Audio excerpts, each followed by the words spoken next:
ਤੁਸੀਂ ਕਿਸੇ ਕਰਪਟ ਬੰਦੇ ਦੇ ਘਰ ਚਲ ਜਾਓ ਨਾ, ਉਹਦਾ ਬਾਥਰੂਮ ਬੋਲਦਾ ਮੂੰਹੋਂ, ਉਹਦਾ ਵਾਸ਼ ਬੇਸਨ ਟੂਟੀਆਂ ਲੱਗੀਆਂ ਜੈਗੁਆਰ ਦੀਆਂ ਮਹਿੰਗੀਆਂ ਬੋਲਦੀਆਂ ਵੀ ਇਹ ਬੰਦਾ ਕਿੰਨਾ ਕੁ ਇਮਾਨਦਾਰ ਆ ਤੇ ਕਿੰਨਾ ਕੁ ਬੇਈਮਾਨ। ਹਰ ਚੀਜ਼ ਮੂੰਹੋਂ ਬੋਲਦੀ ਆ। ਵੀ ਤੁਸੀਂ ਅਚਨਚੇਤ ਵਾਇਰਲ ਹੁੰਦੇ ਹੋ, ਤੁਹਾਡੀਆਂ ਵੀਡੀਓਜ਼ ਵਾਇਰਲ ਹੁੰਦੀਆਂ ਜੀ। ਵਾਇਰਲ ਕਦੋਂ ਹੁੰਦੀਆਂ? ਜਦੋਂ ਲੋਕਾਂ ਦੀ ਦੁੱਖ ਦੀ ਰਗ ਤੇ ਹੱਥ ਰੱਖਦੇ ਹੋ। ਠੀਕ ਹੈ, ਤੁਸੀਂ ਕਿਸੇ ਵੀ ਪਾਰਟੀ 'ਚ ਰਹੋ, ਤੁਹਾਡਾ ਨਿੱਜੀ ਵਿਚਾਰ ਹੁੰਦਾ, ਤੁਹਾਡੀ ਨਿੱਜੀ ਰਾਏ ਹੁੰਦੀ ਹੈ। ਲੋਕਾਂ ਨੂੰ ਮਤਲਬ ਹੈ ਤੁਹਾਡੇ ਵਿਜ਼ਨ ਦੇ ਨਾਲ ਕਿ ਤੁਸੀਂ ਪੰਜਾਬ ਦੇ ਸਿਰ ਚੜਿਆ ਹੋਇਆ ਕਰਜ਼ੇ ਲਈ ਕੁਝ ਕਰ ਸਕਦੇ ਹੋ, ਪੰਜਾਬ ਦੇ ਵਿੱਚੋਂ ਹੋ ਰਹੇ ਮਾਈਗ੍ਰੇਸ਼ਨ ਲਈ ਕੁਝ ਕਰ ਸਕਦੇ ਹੋ। ਅਸੀਂ ਤਾਂ ਬੜੀ ਸੋਹਣੀ ਜੌਬ ਕਰਦੇ ਸੀ, DHOਸ਼ਿਪ, ਜ਼ਿਲ੍ਹਾ ਸਿਹਤ ਅਫਸਰ, 4 ਸਾਲ ਦੀ ਨੌਕਰੀ ਪਈ ਸੀ। ਠੀਕ ਹੈ। ਜੇ ਲੋਕੀ ਪੈਸੇ ਦੀ ਗੱਲ ਕਰਨ, ਪੈਸਾ ਕਮਾਉਣ ਲਈ ਵੀ ਬੜਾ ਸੋਹਣਾ ਪਲੇਟਫਾਰਮ ਸੀਗਾ, ਫਿਰ ਕਮਾ ਲੈਂਦੇ ਜੀ। ਤੇ ਜਿੱਦਾਂ ਰਾਜ ਬਿਨਾ ਨਹੀਂ ਧਰਮ ਚਲੇ ਹੈ। ਧਰਮ ਵੀ ਲੋਕੀ ਜਿਨ੍ਹਾਂ ਦਾ ਰਾਜ ਆ ਜਾਂਦਾ ਉਹ ਆਪਣਾ ਧਰਮ ਵੀ ਐਸਟੈਬਲਿਸ਼ ਕਰਨ ਤੁਰ ਪੈਂਦੇ ਆ। ਉਹ ਹਰ ਕਿਤਾਬਾਂ ਦੇ ਸਿਲੇਬਸਾਂ ਵਿੱਚ ਵੀ ਉਹ ਚੀਜ਼ਾਂ ਪਾ ਦੇਣਗੇ। ਉਹ ਤਾਂ ਜੋ ਮਰਜ਼ੀ ਕਰ ਲੈਣ। ਹੋ ਰਿਹਾ ਇੱਥੇ ਬਿਲਕੁਲ ਰਾਜ ਚਾਹੀਦਾ, ਰਾਜ ਬਿਨਾ ਨਹੀਂ ਧਰਮ ਚਲੇ ਹੈ, ਧਰਮ ਬਿਨਾ ਸਭ ਦਲੇ ਮਲੇ ਹੈ। ਡੈਟ ਸਟੇਟ ਆ। ਅੱਜ ਜਿਹੜਾ ਬੱਚਾ ਜੰਮਦਾ ਆ, ਕੋਈ ਵੀ ਬਰਥ ਹੁੰਦਾ ਬੱਚੇ ਦਾ, 1,35,000 ਦੇ ਕਰੀਬ ਲਗਭਗ ਉੱਤੇ ਕਰਜ਼ਾ ਹੀ ਆ। ਉਹਦੇ ਕਰਜ਼ਾ ਅਸਰ ਤੇ ਉਹਦੇ ਜਿੱਥੇ ਬਾਕੀ ਹੋਰ ਸਰੀਰ ਦੇ ਅੰਗ ਬਾਲ ਆ ਨਾ, ਉੱਥੇ ਉਹਦੇ ਤੇ ਕਰਜ਼ਾ ਵੀ ਇੰਨਾ ਚੜਿਆ। ਪੰਜਾਬ ਦਾ ਵਾਸੀ, ਪੰਜਾਬ ਦਾ ਵਾਸੀ, ਹੋਰ ਕਹਿ ਲਵਾਂ ਮੈਂ ਪੰਜਾਬ ਦਾ ਵਾਰਸ। ਕਹਿਣਾ ਕੀ ਹੈ, ਤੁਸੀਂ ਜੋ ਮਰਜ਼ੀ ਕਲੇਮ ਕਰੀ ਜਾਓ, ਤੁਹਾਨੂੰ ਪੂਰਾ ਰਾਈਟ ਆ। ਜੋ ਮਰਜ਼ੀ ਕਹਿ ਦੋ, ਰਾਤੀ ਕਹੋ ਪਤਾ ਨਹੀਂ ਕਿਹੜੇ ਭਗਵਾਨ ਆਏ ਮੇਰੇ ਸੁਪਨੇ 'ਚ, ਕਹਿ ਦੋ ਜੋ ਮਰਜ਼ੀ। ਉਹ ਲੋਕਾਂ ਨੂੰ ਵੀ ਤਾਂ ਲੱਗੇ ਨਾ ਵੀ ਕੋਈ ਇਦਾਂ ਦੀ ਗੱਲ ਹੋਈ ਆ। ਇਹ ਕਿਤੇ ਵੀ ਡਿਮਾਂਡ ਨਹੀਂ ਕੀਤੀ ਪੰਜਾਬ ਨੇ, ਲੋਕਾਂ ਨੇ, ਬੱਚਿਆਂ ਨੇ ਕਿਤੇ ਵੀ ਜਾਂ ਪਰਿਵਾਰਾਂ ਨੇ ਡਿਮਾਂਡ ਕਿਤੇ ਕੀਤੀ ਆ ਵੀ ਸਾਨੂੰ ਰਾਸ਼ਨ ਫ੍ਰੀ ਦੇ ਦਿਓ, ਆਹ ਚੀਜ਼ ਦੇ ਦਿਓ। ਇਹ ਤੁਸੀਂ ਫਿਰ ਜਦੋਂ ਤੁਸੀਂ ਲਾ ਦਿੰਦੇ ਹੋ, ਫਿਰ ਉਹ ਅਲੱਗ ਗੱਲ ਆ ਪਈ, ਬੰਦੇ ਮੰਗਣ ਲੱਗ ਪੈਣਾ, ਫਿਰ ਦਿਓ ਸਾਨੂੰ ਫ੍ਰੀ। ਫਿਰ ਇੱਕ ਤੋਂ ਇੱਕ ਵੱਧ ਚੜ ਕੇ ਕਹਿੰਦੇ ਨੇ ਭਾਈ ਤੁਸੀਂ 1000 ਦਿੰਦੇ, ਅਸੀਂ 1500 ਦਿੰਦੇ ਆ। ਇਹ ਕਿੱਦਾਂ ਦੀ ਪਿਰਤ ਪਾਈ ਜਾਂਦੇ ਆ? ਢੰਗ ਬਣ ਗਿਆ। ਪਹਿਲਾਂ ਇਸ ਗੱਲ ਦਾ ਜਵਾਬ ਦਿਓ ਕਿ ਕਿੰਨੇ ਦਿਨ ਇਸ ਪਾਰਟੀ 'ਚ ਟਿਕਣਾ ਹੈ। ਸਤਿ ਸ਼੍ਰੀ ਅਕਾਲ ਜੀ। ਪੰਜਾਬੀ ਰੇਡੀਓ ਤੇ ਪੰਜਾਬੀ TV USA ਇਸ ਸਮੇਂ ਤੁਸੀਂ ਵੇਖ ਸੁਣ ਰਹੇ ਹੋ। ਮੇਰੇ ਨਾਲ ਇਸ ਸਮੇਂ ਸਾਬਕਾ DHO ਸਰਦਾਰ ਲਖਵੀਰ ਸਿੰਘ ਹੁਣੀ ਮੌਜੂਦ ਨੇ। ਉਹ ਐਜ਼ ਏ ਪੋਲੀਟੀਕਲ ਲੀਡਰ ਵੀ ਹੁਣ ਵਿਚਰ ਰਹੇ ਨੇ। ਉਹਨਾਂ ਨੇ ਨਵੀਂ ਪਾਰਟੀ ਸ਼੍ਰੋਮਣੀ ਅਕਾਲੀ ਦਲ ਵਾਰਿਸ ਪੰਜਾਬ ਦੇ ਵਿੱਚ ਪੈਰ ਧਰਾਵਾ ਕੀਤਾ। ਪਹਿਲਾਂ ਅਸੀਂ ਇਹਨਾਂ ਨੂੰ ਮਾਗੀ ਦੇ ਕਾਨਫਰੰਸ ਦੇ ਦੌਰਾਨ ਉੱਥੋਂ ਤਲਵੰਡੀ ਸਾਬੋ ਤੋਂ ਬੋਲਦਿਆਂ ਹੋਇਆਂ ਸੁਣਿਆ ਸੀ। ਉਹਨਾਂ ਦੇ ਨਾਲ ਗੱਲਬਾਤ ਕਰਦੇ ਹਾਂ, ਜਾਣਦੇ ਹਾਂ ਕਿ ਉਹਨਾਂ ਦਾ ਵਿਚਾਰ ਕੀ ਹੈ, ਕਿਉਂ ਉਹਨਾਂ ਨੂੰ ਕਿਸੇ ਪਾਰਟੀ ਦੇ ਵਿੱਚ ਬਹੁਤਾ ਸਮਾਂ ਟਿਕਣ ਨਹੀਂ ਦਿੱਤਾ ਜਾਂਦਾ, ਜਾਂ ਫਿਰ ਉਹ ਆਪ ਨਹੀਂ ਟਿਕਦੇ। ਗੱਲਬਾਤ ਕਰਾਂਗੇ। ਸਤਿ ਸ਼੍ਰੀ ਅਕਾਲ ਜੀ। ਸਤਿ ਸ਼੍ਰੀ ਅਕਾਲ ਜੀ। DHO ਸਾਹਿਬ, ਜਿੱਦਾਂ ਮੈਂ ਪਹਿਲਾ ਸਵਾਲ ਗੱਲ ਕੀਤੀ ਹੈ ਇੰਟਰੋ ਦੇ ਵਿੱਚ ਕਿ ਟਿਕਣ ਨਹੀਂ ਦਿੱਤਾ ਜਾਂਦਾ ਜਾਂ ਆਪ ਨਹੀਂ ਤੁਸੀਂ ਟਿਕਦੇ, ਲੋਕ ਤੁਹਾਨੂੰ ਧਾਕੜ ਅਫਸਰ ਦੇ ਵਜੋਂ ਜਾਣਦੇ ਨੇ।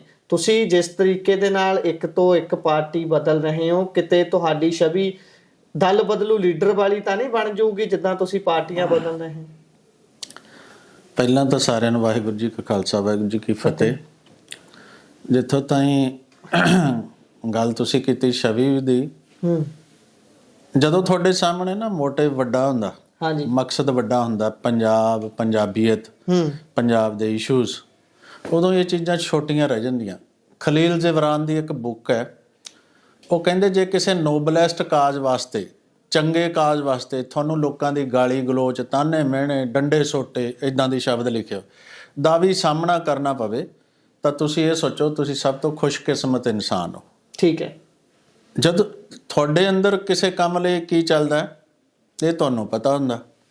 ਮੈਂ ਇੱਕ ਪਿੱਛੇ ਜਿਹੇ 2 ਲਾਈਨਾਂ ਬੋਲੀਆਂ ਸੀ ਵੀ ਹੇ ਰੱਬਾ, ਕਾਸ਼ ਕੋਈ ਇੱਦਾਂ ਦੀ ਹਵਾ ਚੱਲੇ, ਕਿਸੇ ਦੇ ਦਿਲ ਵਿੱਚ ਕੀ ਹੈ ਇਹ ਤਾਂ ਪਤਾ ਚੱਲੇ। ਸੋ ਮਤਲਬ ਜਿਹੜਾ ਮੇਰੇ ਦਿਲ 'ਚ ਹੈ ਨਾ ਉਹ ਮੈਨੂੰ ਪਤਾ, ਤੁਹਾਡੇ ਦਿਲ 'ਚ ਤੁਹਾਨੂੰ ਪਤਾ। ਠੀਕ ਹੈ। ਅਸੀਂ ਤਾਂ ਬੜੀ ਸੋਹਣੀ ਜੌਬ ਕਰਦੇ ਸੀ, DHOਸ਼ਿਪ, ਜ਼ਿਲ੍ਹਾ ਸਿਹਤ ਅਫਸਰ, 4 ਸਾਲ ਦੀ ਨੌਕਰੀ ਪਈ ਸੀ। ਠੀਕ ਹੈ। ਜੇ ਲੋਕੀ ਪੈਸੇ ਦੀ ਗੱਲ ਕਰਨ, ਪੈਸਾ ਕਮਾਉਣ ਲਈ ਵੀ ਬੜਾ ਸੋਹਣਾ ਪਲੇਟਫਾਰਮ ਸੀਗਾ, ਫਿਰ ਕਮਾ ਲੈਂਦੇ ਜੀ। ਅਫਸਰੀ ਕੋਲ ਸੀ, ਟੌਰ ਸੀ, ਚੇਅਰ ਸੀ, ਬਿਲਕੁਲ ਪੂਰੇ ਵਰਲਡ 'ਚ ਫੇਮਸ ਸੀਗੇ ਆਪਾਂ। ਫਿਰ ਆਪਾਂ ਇਹ ਰਸਤਾ ਕਿਉਂ ਚੁਣਿਆ, ਸਟਰੀਮ ਕਿਉਂ, ਇਸ ਲਾਈਨ 'ਚ ਕਿਉਂ ਆ ਗਏ ਜਦੋਂ ਉਸ ਵੇਲੇ ਮਕਸਦ ਕੀ? ਜਦੋਂ DHO ਲੱਗਦੇ ਆ ਉਦੋਂ ਵੀ ਇੱਕ ਦਿਮਾਗ 'ਚ ਇੱਕ ਫੋਕਸ ਹੁੰਦਾ ਜੀ, ਆਹ ਕੰਮ ਕਰਨਾ। ਜਦੋਂ ਸਿਆਸਤ 'ਚ ਪੈਰ ਧਰਿਆ ਉਦੋਂ ਵੀ ਮਕਸਦ ਹੈ। ਮਕਸਦ ਦੇਖ ਰਹੇ ਸੀ ਵੀ ਜਿਹੜਾ ਸਾਡਾ ਸਿਸਟਮ ਹੈ ਜੀ ਇਸ ਵੇਲੇ ਜੀ, ਜੇ ਆਪਾਂ 3 ਹੀ ਤਾਂ ਥੰਮ ਮੰਨ ਕੇ ਚੱਲਦੇ ਆ ਨਾ, ਡੈਮੋਕ੍ਰੇਸੀ, ਲੋਕਤੰਤਰ ਦੇ, ਹਨਾ। ਇੱਕ ਤਾਂ ਆਪਾਂ ਇਹ ਮੰਨ ਕੇ ਚੱਲਦੇ ਲੈਜਿਸਲੇਟਿਵ ਵਿੰਗ, MLA MP ਹੋ ਗਏ ਸਾਡੇ। ਨੰਬਰ 2 ਤੇ ਵਿੰਗ ਹੋ ਗਿਆ ਐਗਜ਼ੀਕਿਊਟਿਵ ਵਿੰਗ, ਜੇ ਚਾਪਾਂ ਸੀਗੇ ਕੰਮ ਕਰਦੇ, DHO, ਬਿਊਰੋਕਰੇਟ ਸਾਰੇ ਲੱਗੇ ਹੋ ਵਿੱਚ। ਨੰਬਰ 3 ਤੇ ਹੈਗਾ ਸਾਡਾ ਜੁਡੀਸ਼ਰੀ ਜੀ ਨੰਬਰ ਚੌਥਾ ਹੈਗਾ ਤੁਹਾਡਾ ਮੀਡੀਆ। ਜੀ ਉਹਦੇ ਵਿੱਚ ਮੈਂ ਦੇਖ ਰਿਹਾ ਜਦੋਂ ਚਾਰੇ ਹੀ ਪਿੱਲਰ ਜ਼ਰਜ਼ਰੇ ਹੋ ਗਏ ਆ। ਆਪਾਂ ਦੇਖਦੇ ਸੀ ਵੀ ਯਾਰ ਡੀਐਚਓ ਸ਼ਿਪ ਚ ਕਰਦੇ ਆ, ਤੁਸੀਂ ਇਹ ਦੱਸੋ ਵੀ ਕੋਈ ਬੰਦਾ ਇੰਨਾ ਡੀਐਚਓ ਹੋਰ ਵੀ ਹੈ ਜਿਹੜੀ ਗੱਲ ਰੈਸ਼ਨਲ ਕਰੀਏ ਜੀ, ਉਹ ਕਿਉਂ ਨਹੀਂ ਉਹਨਾਂ ਦਾ ਕਿਉਂ ਨਹੀਂ ਜ਼ਿਕਰ ਹੋਇਆ, ਸਾਡਾ ਹੀ ਕਿਉਂ ਜ਼ਿਕਰ ਹੋਇਆ? ਬਿਲਕੁਲ ਇਹ ਸਵਾਲ ਵੈਸੇ ਮੈਂ ਕਰਨਾ ਸੀ। ਤੁਸੀਂ ਨੌਕਰੀ ਤਾਂ ਲੰਬੇ ਸਮੇਂ ਤੋਂ ਕਰ ਰਹੇ ਹੋਵੋਗੇ, ਪਰ ਤੁਸੀਂ ਅਚਾਨਕ ਵਾਇਰਲ ਹੋ ਜਾਂਦੇ ਹੋ, ਅਚਾਨਕ ਸੁਰਖੀਆਂ ਦਾ ਕੇਂਦਰ ਬਣ ਜਾਂਦੇ ਹੋ, ਅਚਾਨਕ ਤੁਹਾਡੀਆਂ ਰੇਡਾਂ ਦੀ ਕਵਰੇਜ ਹੋਣੀ ਸ਼ੁਰੂ ਹੋ ਜਾਂਦੀ ਹੈ। ਅਜਿਹਾ ਕਿਉਂ? ਉਹ ਪਲੈਨਡ ਸੀ? ਤੁਸੀਂ ਪੋਲੀਟੀਕਲ ਪਾਸੇ ਆਉਣਾ ਸੀ ਇਸ ਕਰਕੇ ਤੁਸੀਂ ਉਹ ਸ਼ੁਰੂਆਤ ਕਰਾਈ ਸੀ, ਜਾਂ ਫਿਰ ਗੱਲ ਕੋਈ ਹੋਰ ਸੀ? ਮੈਂ ਦੋ ਗੱਲਾਂ ਕਰਨੀਆਂ। ਹਾਂ ਨੰਬਰ 1 ਇਹ ਵੀ ਜੇ ਨੰਬਰ 1 ਇਹ ਮੰਨ ਲਈਏ ਵੀ ਤੁਸੀਂ ਅਚਨਚੇਤ ਵਾਇਰਲ ਹੁੰਦੇ ਹੋ, ਤੁਹਾਡੀਆਂ ਵੀਡੀਓਜ਼ ਵਾਇਰਲ ਹੁੰਦੀਆਂ ਜੀ। ਵਾਇਰਲ ਕਦੋਂ ਹੁੰਦੀਆਂ? ਜਦੋਂ ਲੋਕਾਂ ਦੀ ਦੁੱਖ ਦੀ ਰਗ ਤੇ ਹੱਥ ਰੱਖਦੇ ਹੋ, ਲੋਕਾਂ ਦਾ ਦਰਦ ਜਿਹੜਾ ਨਾ ਲੋਕਾਂ ਨੂੰ ਲੱਗੇ, ਲੋਕੀ ਕਿਉਂ ਐਕਸੈਪਟ ਕਰਨਗੇ ਤੁਹਾਡੀ ਇਹ ਵੀਡੀਓ ਨੂੰ, ਵੀ ਕਿਉਂ ਐਕਸੈਪਟ ਕਰਨਗੇ? ਜੇ ਉਹਨਾਂ ਨਾਲ ਲੱਗਦੀ ਗੱਲ ਹੋਊਗੀ, ਟੱਚਿੰਗ ਹੋਊਗੀ, ਉਹਨਾਂ ਨਾਲ ਛੂਹਣ ਵਾਲੀ ਗੱਲ ਹੋਊਗੀ, ਦਿਲ ਦੀ ਛੂਹਣ ਵਾਲੀ ਗੱਲ ਹੋਊਗੀ। ਜਿਹੜਾ ਫੂਡ ਸੇਫਟੀ ਦਾ ਮਸਲਾ ਸੀ ਹਰ ਬੰਦੇ ਨਾਲ ਰਿਲੇਟਡ ਹੈ, ਬੱਚੇ ਤੋਂ ਲੈ ਕੇ ਬੁੱਢੇ ਮਰਨ ਤੱਕ ਦਾ ਬੰਦੇ ਨਾਲ। ਜਦੋਂ ਮੈਂ ਉਹਦੇ ਤੇ ਸੋਚਿਆ ਔਰ ਮੈਂ ਜਦੋਂ ਡੀਐਚਓ ਲੱਗਦਾ ਤਾਂ ਮੇਰਾ ਇੱਕ ਮਕਸਦ ਹੁੰਦਾ ਵੀ ਮੈਂ ਆਹ ਕੰਮ ਕਰਨਾ, ਫੂਡ ਤੇ ਹੀ ਕੰਮ ਕਰਨਾ, ਪੈਸੇ ਨਹੀਂ ਕਲੈਕਸ਼ਨ ਕਰਨੀ। ਜਿਹੜਾ ਪਹਿਲਾਂ ਚੱਲਦੀ ਸੀ ਟ੍ਰੈਡੀਸ਼ਨਲ ਜੀ ਡੀਐਚਓ ਸ਼ਿਪ, ਮੈਂ ਨਹੀਂ ਉਹ ਕਰਨੀ, ਮੈਂ ਨਹੀਂ ਕੀਤੀ। ਔਰ ਮੈਂ ਪੈਸੇ ਦਾ ਰਸਤਾ ਕਦੀ ਅੱਜ ਤੱਕ ਚੁਣਿਆ ਨਹੀਂ। ਮੇਰੇ ਘਰੇ ਆ ਕੇ ਦੇਖ ਲਓ, ਮੇਰੇ ਨਾਲ ਬਹਿ ਕੇ ਦੇਖ ਲਓ, ਮੇਰੇ ਨਾਲ 4 ਦਿਨ ਰਹੋ, ਤੁਹਾਨੂੰ ਤਾਂ ਹਰ ਚੀਜ਼, ਤੁਸੀਂ ਕਿਸੇ ਕਰਪਟ ਬੰਦੇ ਦੇ ਘਰ ਚਲ ਜਾਓ ਨਾ, ਉਹਦਾ ਬਾਥਰੂਮ ਬੋਲਦਾ ਮੂੰਹੋਂ, ਉਹਦਾ ਵਾਸ਼ ਬੇਸਨ ਟੂਟੀਆਂ ਲੱਗੀਆਂ ਜੈਗੁਆਰ ਦੀਆਂ ਮਹਿੰਗੀਆਂ ਬੋਲਦੀਆਂ ਵੀ ਇਹ ਬੰਦਾ ਕਿੰਨਾ ਕੁ ਇਮਾਨਦਾਰ ਹੈ ਤੇ ਕਿੰਨਾ ਕੁ ਬੇਈਮਾਨ। ਹਰ ਚੀਜ਼ ਮੂੰਹੋਂ ਬੋਲਦੀ ਹੈ। ਸਾਡੇ ਨਾਲ ਰਹੋ, ਸਾਡੇ ਵੀ ਦੇਖ ਲਓ। ਸੋ ਮੈਂ ਕਹਿੰਦਾ ਵੀ ਅਸੀਂ ਉਹ ਰਸਤਾ ਹੀ ਨਹੀਂ ਚੁਣਿਆ, ਅਸੀਂ ਉਸ ਜੀ ਮੈਂ ਉਹੀ ਜਾਣਨਾ ਚਾਹੁੰਦਾ ਸੀ। ਠੀਕ ਹੈ, ਤੁਸੀਂ ਉਹ ਰਸਤਾ ਨਹੀਂ ਚੁਣਿਆ, ਤੁਸੀਂ ਵਲੰਟਰੀਲੀ ਰਿਟਾਇਰਮੈਂਟ ਲੈ। ਮੈਂ ਇੱਕ ਗੱਲ ਦੂਜੀ ਕਰਨੀ ਸੀ ਵੀ ਤੁਸੀਂ ਕਹਿੰਦੇ ਵੀ ਤੁਸੀਂ ਜਿਹੜਾ ਹਾਈਪ ਫੜਦੇ ਹੋ, ਤੁਸੀਂ ਵਾਇਰਲ ਹੁੰਦੇ ਹੋ, ਤੁਹਾਡਾ ਮਕਸਦ ਸਿਆਸਤ 'ਚ ਜਾਣ ਦਾ ਜਾਂ ਰਾਜਨੀਤੀ 'ਚ, ਇਹ ਤਾਂ ਸਵਾਲ ਮੇਰੇ ਬਹੁਤ ਪੁਰਾਣੇ ਹੀ ਹੋ ਗਈਆਂ ਖਬਰ ਸਵਾਲਾਂ ਦੀ ਝੜੀ ਹੈ ਤਾਂ ਲੱਗਦੀ ਰਹੀ ਆ। ਮੈਂ ਕਹਿੰਦਾ ਚਲੋ ਮੰਨ ਲਓ ਜੇ ਇੱਕ ਓਨੈਸਟ ਬੰਦਾ, ਤੁਸੀਂ ਖਰੇ ਬੰਦੇ ਮੀਡੀਆ 'ਚੋਂ ਹੀ ਆ, ਤੁਸੀਂ ਬਿਊਰੋਕ੍ਰੇਸੀ 'ਚੋਂ ਨਿਕਲਦਾ ਕੋਈ ਬੰਦਾ, ਕੋਈ ਕਿਤੇੋਂ ਨਿਕਲਦਾ, ਸਮਾਜ ਦੇ ਵਿੱਚੋਂ ਕੋਈ ਨਿਕਲਦਾ, ਕੋਈ ਸੋਸ਼ਲ ਵਰਕਰ। ਬਹੁਤ ਸਾਰੇ ਲੀਡਰ ਸਾਡੇ ਉਹ ਨੇ ਜਿਹੜੇ ਆਈਪੀਐਸ ਰਿਟਾਇਰ ਨੇ, ਆਈਏਐਸ ਰਿਟਾਇਰ। ਹਾਂ ਬਿਲਕੁਲ। ਤੇ ਜੇ ਉਹ ਖਰੇ ਬੰਦੇ ਕੋਈ ਰਾਜਨੀਤਿਕ ਸਿਸਟਮ ਵਿੱਚ ਜਿਹੜਾ ਲੈਜਿਸਲੇਟਿਵ ਵਿੰਗ ਜਿਨ੍ਹਾਂ ਨੇ ਚੁਣੇ ਜਾਣਾ ਬਾਅਦ 'ਚ, ਜੇ ਉਹਦੇ 'ਚ ਕੋਈ ਰਿਪਲੇਸਮੈਂਟ ਦਿੰਦਾ, ਮੈਨੂੰ ਤਾਂ ਕੋਈ ਇਤਰਾਜ਼ ਨਹੀਂ ਹੈਗਾ, ਤੁਸੀਂ ਆਓ। ਜੇ ਇਹਦਾ ਮਤਲਬ ਜਿੱਦਾਂ ਹੁਣ ਡੀਐਚਓ ਸ਼ਿਪ ਹੈ, ਜੇ ਮੈਂ ਮੰਨ ਲਓ ਜਿੰਨੇ ਪੰਜਾਬ ਦੇ 23 ਜ਼ਿਲ੍ਹੇ 23 ਚੋਂ ਜੇ ਇੱਕ ਬੰਦਾ ਇਮਾਨਦਾਰ ਆਉਂਦਾ, ਮੈਂ ਤਾਂ ਕਹਿੰਦਾ 22 ਚ ਵੀ ਹੋਣੇ ਚਾਹੀਦੇ ਆ। ਹਾਂ ਹੁਣ ਤਾਂ ਮੈਂ ਕੋਈ ਨਹੀਂ ਦੇਖਦਾ ਡੀਐਚਓ ਇਸ ਤਰੀਕੇ ਨਾਲ ਕਰਦਾ। ਨਹੀਂ ਇਹਦੇ ਚ ਇੱਕ ਗੱਲ ਦੱਸੋ ਨਾ, ਮੈਂ ਸਮਾਜ ਨੂੰ ਲੋਕਾਂ ਨੂੰ ਤੁਹਾਡੇ ਥਰੂ ਪੁੱਛਣਾ ਚਾਹੁੰਦਾ ਵੀ ਤੁਸੀਂ ਆਓ ਯਾਰ ਇਮਾਨਦਾਰ ਬੰਦੇ, ਤੁਸੀਂ ਆਂਢ ਗੁਆਂਢ ਚੋਂ ਲਿਆਓ ਇਮਾਨਦਾਰ ਬੰਦੇ ਰਾਜਨੀਤੀ 'ਚ ਜਿਹੜੇ ਕੁਝ ਵਾਕਈ ਬਦਲਾਵ ਕਰ ਸਕਣ। ਜਿਹੜਾ ਤਿੰਨੇ ਹੀ ਵਿੰਗ, ਜਿਹੜੇ ਚਾਰੇ ਹੀ ਵਿੰਗ ਜਿਹੜੇ ਜ਼ਰਜ਼ਰੇ ਹੋ ਗਏ ਆ ਇਸ ਵੇਲੇ ਡੈਮੋਕ੍ਰੇਸੀ ਦੇ, ਸੰਵਿਧਾਨ ਜਿਹੜੀ ਡੈਮੋਕ੍ਰੇਸੀ ਦੀ ਪਰਿਭਾਸ਼ਾ ਕੀ ਸੀ? ਲੋਕਤੰਤਰ ਦੀ ਪਰਿਭਾਸ਼ਾ ਸੀਗੀ by the people, for the people, of the people, ਲੋਕਾਂ ਦੁਆਰਾ, ਲੋਕਾਂ ਦੀ, ਲੋਕਾਂ ਲਈ।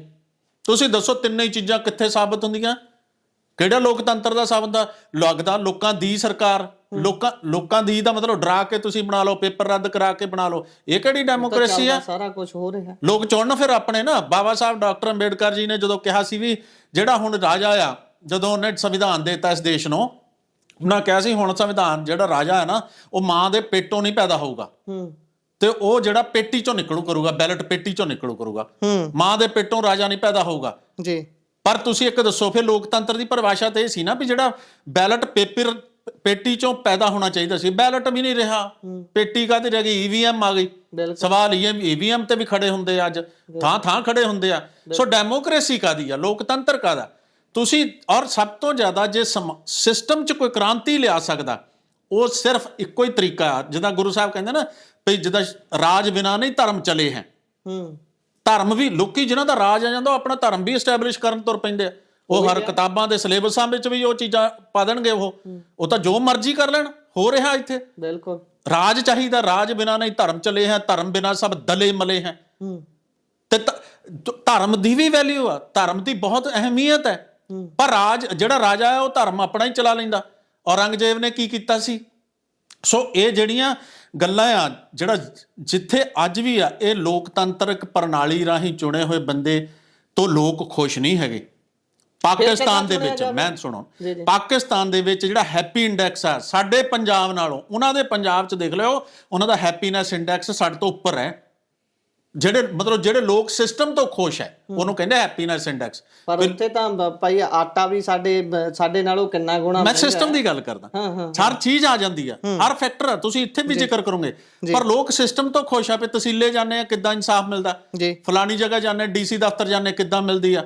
ਓਵਰਆਲ ਜਿਹੜਾ ਸਿਸਟਮ ਹੈ ਨਾ ਐਸਟੈਬਲਿਸ਼ ਹੋਇਆ, ਮੈਂ ਇਹਨੂੰ ਕਹਿੰਦਾ ਹੁੰਦਾ ਡਰਟੀਐਸਟ ਟ੍ਰੈਡੀਸ਼ਨਲ ਰਵਾਇਤੀ ਤੇ ਜਿਹੜਾ ਗੰਦਾ ਸਿਸਟਮ ਐਸਟੈਬਲਿਸ਼ ਹੋਇਆ। ਉਹ ਡੀਐਚਓਸ਼ਿਪ 'ਚ ਜਦੋਂ ਮੈਂ ਫੇਸ ਕੀਤਾ, ਮੈਂ ਦੇਖਦਾ ਸੀ ਵੀ ਯਾਰ ਅਸੀਂ ਇਹ ਤੋਂ ਹੋਰ ਕਈ ਗੁਣਾ ਜ਼ਿਆਦਾ ਕੰਮ ਕਰ ਸਕਦੇ ਆ, ਜਾਂ ਇਹ ਤੋਂ ਇਲਾਵਾ ਮੇਰੇ ਹੋਰ ਵੀ ਆਫੀਸਰ ਬਹੁਤ ਕੰਮ ਕਰ ਸਕਦੇ ਆ ਜੇ ਕਿਤੇ ਲੈਜਿਸਲੇਟਿਵ ਵਿੰਗ ਜਿਹੜਾ ਸਾਡਾ ਪਿੱਲਰ ਆ ਉਹ ਸਾਥ ਹੋਵੇ, ਸਪੋਰਟਿਵ ਹੋਵੇ। ਉਹ ਸਪੋਰਟਿਵ ਨਹੀਂ ਹੈਗਾ ਤੇ ਉਹ ਨਹੀਂ ਕੰਮ ਕਰ ਰਿਹਾ। ਜੋ ਉਹਨੂੰ ਸਭ ਤੋਂ ਵੱਡੀ ਤਾਂ ਦਿੱਕਤ ਹੀ ਉਹ ਆ ਰਹੀ ਆ, ਸੈਂਪਲ ਭਰਨ ਕਿਤੇ ਜਾਂਦੇ ਆ ਨਾਲ ਹੀ ਫੋਨ ਆ ਜਾਂਦਾ। ਮੈਂ ਸੋਚਿਆ ਕਿਉਂ ਨਾ ਪੋਲੀਟੀਕਲ ਜਿਹੜਾ ਵਿੰਗ ਆ ਇਹਦੇ ਵਿੱਚ ਆਪਾਂ ਬਤੌਰ ਰਿਪਲੇਸਮੈਂਟ ਆ ਕੇ ਦੇਖਾਂਗੇ, ਆਪਾਂ ਕੰਮ ਕਰਾਂਗੇ। ਬਿਲਕੁਲ। ਔਰ ਮੈਂ ਤੁਹਾਨੂੰ ਇੱਕ ਸੌਰੀ ਨਾਮ ਮੈਨੂੰ ਗੁਰਪ੍ਰੀਤ ਹਾਂ ਗੁਰਪ੍ਰੀਤ ਜੀ, ਗੱਲ ਇਹ ਆ ਵੀ ਜਿਹੜਾ ਨਾ ਇਸ ਵੇਲੇ ਜਿਹੜਾ ਬਦਲ ਆ, ਤੁਸੀਂ ਬਦਲਾਵ ਕਹਿੰਦੇ ਤਾਂ ਪੰਜਾਬ ਵਿੱਚ ਜੇ 92 ਸੀਟਾਂ ਲੋਕਾਂ ਨੇ ਉਦੋਂ ਜਿਤਾਈਆਂ, ਕਾਹਦੇ ਲਈ ਜਿਤਾਈਆਂ ਸੀ? ਬਦਲਾਵ ਲਈ। ਹੁਣ ਬਦਲਾਵ ਕਿਹਨਾਂ ਤੋਂ ਐਕਸਪੈਕਟ ਲੋਕਾਂ ਨੇ ਕੀਤਾ? ਪੋਲੀਟੀਸ਼ੀਅਨਾਂ ਚੋਂ, ਵੀ ਐਮਐਲਏ ਵਧੀਆ ਚੁਣਾਂਗੇ।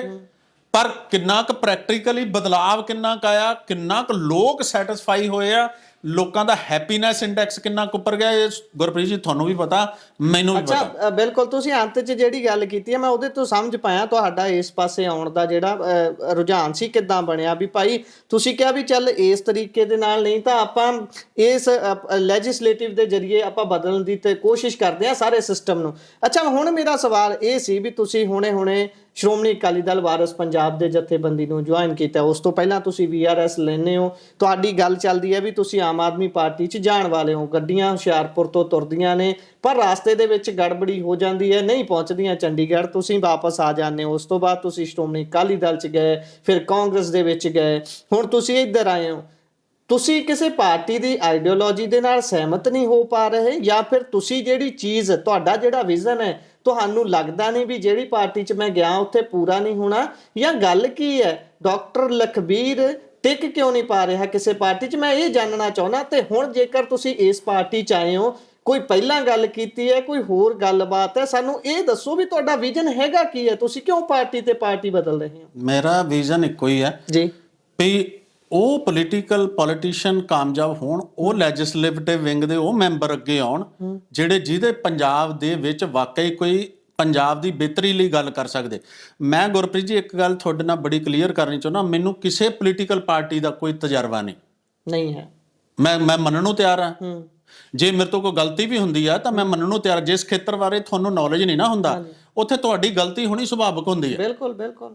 ਔਰ ਤੁਸੀਂ ਇੱਕ ਗੱਲ, ਇਨਸਾਨ ਨੂੰ ਗਲਤੀਆਂ ਦਾ ਪੁਤਲਾ ਕਿਹਾ ਜਾਂਦਾ, ਗਲਤੀ ਹੋਣੀ ਵੱਡੀ ਗੱਲ ਨਹੀਂ ਹੈ, ਗਲਤੀ ਨੂੰ ਮੰਨ ਲੈਣਾ ਸਭ ਤੋਂ ਚੰਗੀ ਗੱਲ ਹੁੰਦੀ। ਤੁਸੀਂ ਇਸ ਕਮਰੇ 'ਚ ਆਏ ਹੋ, ਜਿੰਨਾ ਚਿਰ ਤੁਸੀਂ ਇਸ ਕਮਰੇ 'ਚ ਨਹੀਂ ਆਏ ਤੁਹਾਨੂੰ ਇਸ ਕਮਰੇ 'ਚ ਕੁਝ ਪਤਾ ਹੈ ਵੀ ਇੱਥੇ ਟੇਬਲ ਕੀ ਆ, ਇੱਥੇ ਕਿੱਥੇ ਕੋਈ ਚੀਜ਼ ਕਿੱਥੇ ਪਈ ਆ, ਮੈਂ ਉਹਨੂੰ ਠੀਕ ਕਰਨਾ ਜਾਂ ਕੁਝ ਕਰਨਾ, ਤੁਹਾਨੂੰ ਨਹੀਂ ਪਤਾ। ਬਿਲਕੁਲ ਹੋ ਸਕਦਾ ਤੁਸੀਂ ਆਓ ਕਹਿੰਦਾ ਬਿਊਟੀਫੁਲ, ਬਹੁਤ ਵਧੀਆ, ਹਰ ਚੀਜ਼ ਵਧੀਆ ਹੈ, ਪਰ ਜਦੋਂ ਤੁਸੀਂ ਐਂਟਰੀ ਨਹੀਂ ਕਰਦੇ ਤੁਹਾਨੂੰ ਕੀ ਪਤਾ। ਮੈਂ ਤਾਂ ਇੱਕ ਡਾਕਟਰ ਹੈ ਨਾ, ਮੈਂ ਤਾਂ ਇੱਕ ਟੈਕਨੋਕਰੇਟ ਹੈ। ਮੈਨੂੰ ਆਪਣੇ ਫੀਲਡ 'ਚ ਜਿੱਥੇ ਮੈਂ ਰਿਹਾ, ਚਾਹੇ ਮੈਂ ਪੁਲਿਸ ਲਾਈਨ ਰਿਹਾ 7 ਸਾਲ ਐਸ ਡਾਕਟਰ ਉਹਨਾਂ ਦਾ, ਚਾਹੇ ਮੈਂ ਜੇਲ੍ਹ ਦਾ ਡਾਕਟਰ ਰਿਹਾ, ਚਾਹੇ ਮੈਂ ਬਤੌਰ ਜਨਰਲ EMO ਰਿਹਾ, ਐਮਰਜੈਂਸੀ ਮੈਡੀਕਲ ਅਫਸਰ ਰਿਹਾ, ਮੈਂ ਉੱਥੇ ਤਾਂ ਐਜ਼ ਅ ਡਾਕਟਰ ਆਪਣੇ ਆਪ ਨੂੰ ਸਾਬਤ ਕਰ ਸਕਦਾ ਸੀ। ਉੱਥੇ ਤਾਂ ਮੇਰੇ ਤੇ ਕਦੀ ਕੋਈ ਉਂਗਲ ਨਹੀਂ ਉੱਠੀ। ਉਸ ਖੇਤਰ 'ਚ ਵੀ ਉਂਗਲ ਉੱਠਦੀ ਵੀ ਪੈਸੇ ਖਾਂਦਾ, ਜਾਂ ਬੰਦੇ ਨੇ ਕੋਈ ਮਰੀਜ਼ ਮਰ ਗਿਆ ਤੋਂ, ਜਾਂ ਇਹਨੇ ਜੇਲ੍ਹ 'ਚ ਆ ਕੇ ਚਿੱਟਾ ਅੰਦਰ ਨਸ਼ਾ ਹੀ ਬਕਵਾਈ ਜਾਂਦਾ ਸੀ, ਉਹਨਾਂ ਨਾਲ ਰਲ ਗਿਆ ਇਹ, ਜਾਂ ਕੋਈ ਹੋਰ ਕਿਸੇ ਤਰ੍ਹਾਂ ਦਾ। ਉੱਦਾਂ ਦਾ ਤਾਂ ਕੋਈ ਇਲਜ਼ਾਮ ਨਹੀਂ ਲੱਗਾ। ਬਤੌਰ ਡਾਕਟਰ ਲੱਗਾ, ਬਤੌਰ DHO ਲੱਗਾ ਗੁਰਪ੍ਰੀਤ ਜੀ? ਨਹੀਂ ਲੱਗਾ ਨਾ।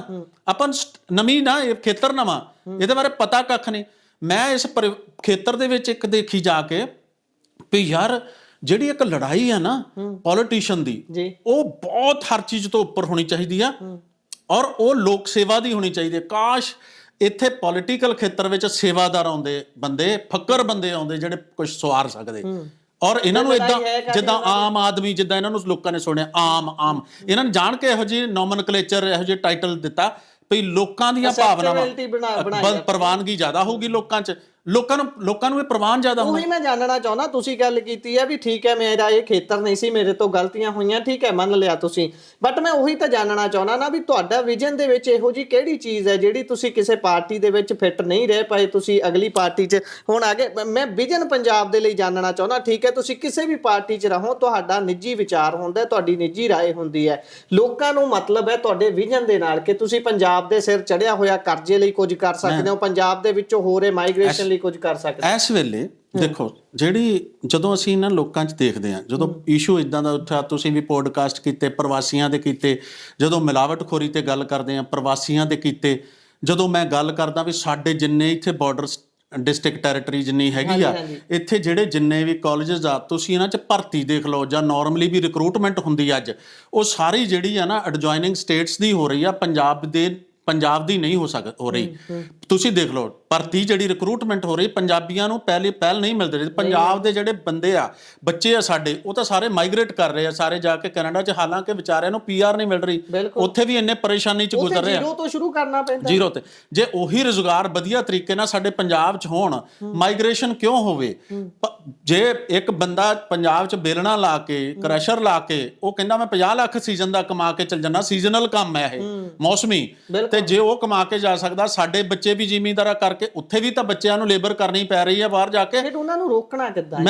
ਮੈਂ ਚਾਹੁੰਦਾ ਵੀ ਅਗਰ ਇਹਨੂੰ ਰੋਕਣ ਦੇ ਵਿੱਚ ਸਭ ਤੋਂ ਵੱਡਾ ਅਹਿਮ ਰੋਲ ਕਿਹਦਾ ਹੋ ਸਕਦਾ? ਭ੍ਰਿਸ਼ਟਾਚਾਰ ਦੇ ਵਿੱਚ ਕਿਹਦਾ ਹੋ ਸਕਦਾ ਰੋਲ ਰੋਕਣ? ਭ੍ਰਿਸ਼ਟਾਚਾਰ, ਜੇ ਜ਼ੀਰੋ ਟੋਲਰੈਂਸ ਦੀ ਗੱਲ ਕਰੀਏ, ਜੇ ਆਪਾਂ ਨਸ਼ਾਖੋਰੀ ਤੇ ਗੱਲ ਕਰੀਏ, ਰਿਸ਼ਵਤਖੋਰੀ ਤੇ ਗੱਲ ਕਰੀਏ, ਤਾਂ ਇਹ 'ਚ ਸਭ ਤੋਂ ਵੱਡਾ ਰੋਲ ਕਿਹਦਾ ਹੋ ਸਕਦਾ? ਉਹ ਹੈਗਾ ਲੈਜਿਸਲੇਟਿਵ ਵਿੰਗ ਦਾ, ਜਿਹੜਾ ਸਭ ਨੂੰ DHOਸ਼ਿਪ ਦੀ ਗੱਲ ਕੱਲੀ ਨਾ ਕਰੀਏ, ਜੇ ਸਾਰਾ ਸਿਸਟਮ ਦੀ ਗੱਲ ਕਰੀਏ, ਜੇ ਤੋਂ ਲੋਕ ਸੈਟੀਸਫਾਈ ਹੋ ਸਕਦੇ ਆ, ਲੋਕ ਖੁਸ਼ ਹੋ ਸਕਦੇ, ਉਹ ਸਿਰਫ ਇੱਕੋ ਹੀ ਵਿੰਗ ਹੈ ਜਿਹੜਾ ਇਹ ਖੇਤਰ ਆ, ਜਿਹੜਾ ਇਲੈਕਸ਼ਨ ਦੇ ਰਾਹੀਂ ਜਿੱਤਦੇ MLA MP, ਲੈਜਿਸਲੇਟਿਵ ਵਿੰਗ ਹੈ। ਇਹ ਪਿੱਲਰ ਆ ਜਿਹੜਾ। ਮੈਂ ਦੱਸ ਰਿਹਾ, ਜਿੱਦਾਂ ਵਿਜ਼ਨ ਦੀ ਗੱਲ ਤੁਸੀਂ ਕਰਦੇ ਆ, ਸਾਡੇ ਪੰਜਾਬ ਇਸ ਵੇਲੇ 4 ਲੱਖ ਕਰੋੜ ਦੇ ਲਗਭਗ ਕਰਜ਼ਾ ਇਹਦੇ ਤੇ ਆ ਜਾਣਾ, ਹੁਣ ਵੀ 1000 ਕਰੋੜ ਲੈ ਲਿਆ, ਡੈਟ ਸਟੇਟ ਆ। ਅੱਜ ਜਿਹੜਾ ਬੱਚਾ ਜੰਮਦਾ ਆ, ਕੋਈ ਵੀ ਬਰਥ ਹੁੰਦਾ ਬੱਚੇ ਦਾ, ਉਹ ਤੇ 135 ਕਰੋੜ ਦਾ ਲਗਭਗ 1,35,000 ਦੇ ਕਰੀਬ ਲਗਭਗ ਉੱਤੇ ਕਰਜ਼ਾ ਹੀ ਆ, ਉਹਦੇ ਕਰਜ਼ਾ ਅਸਰ ਤੇ, ਉਹਦੇ ਜਿੱਥੇ ਬਾਕੀ ਹੋਰ ਸਰੀਰ ਦੇ ਅੰਗ ਬਾਲ ਆ ਨਾ, ਉੱਥੇ ਉਹਦੇ ਤੇ ਕਰਜ਼ਾ ਵੀ ਇੰਨਾ ਚੜਿਆ। ਪੰਜਾਬ ਦਾ ਵਾਸੀ, ਹੋਰ ਕਹਿ ਲਵਾਂ ਮੈਂ, ਪੰਜਾਬ ਦਾ ਵਾਰਸ, ਕਿਉਂਕਿ ਉਹ ਜੰਮਿਆ ਨਾ ਪੰਜਾਬ 'ਚ, ਪੰਜਾਬੀ ਆ ਨਾ, ਉਹਨੂੰ ਉਹ ਵਾਰਸ ਪੰਜਾਬ ਦਾ ਉਹ ਆ ਨਾ।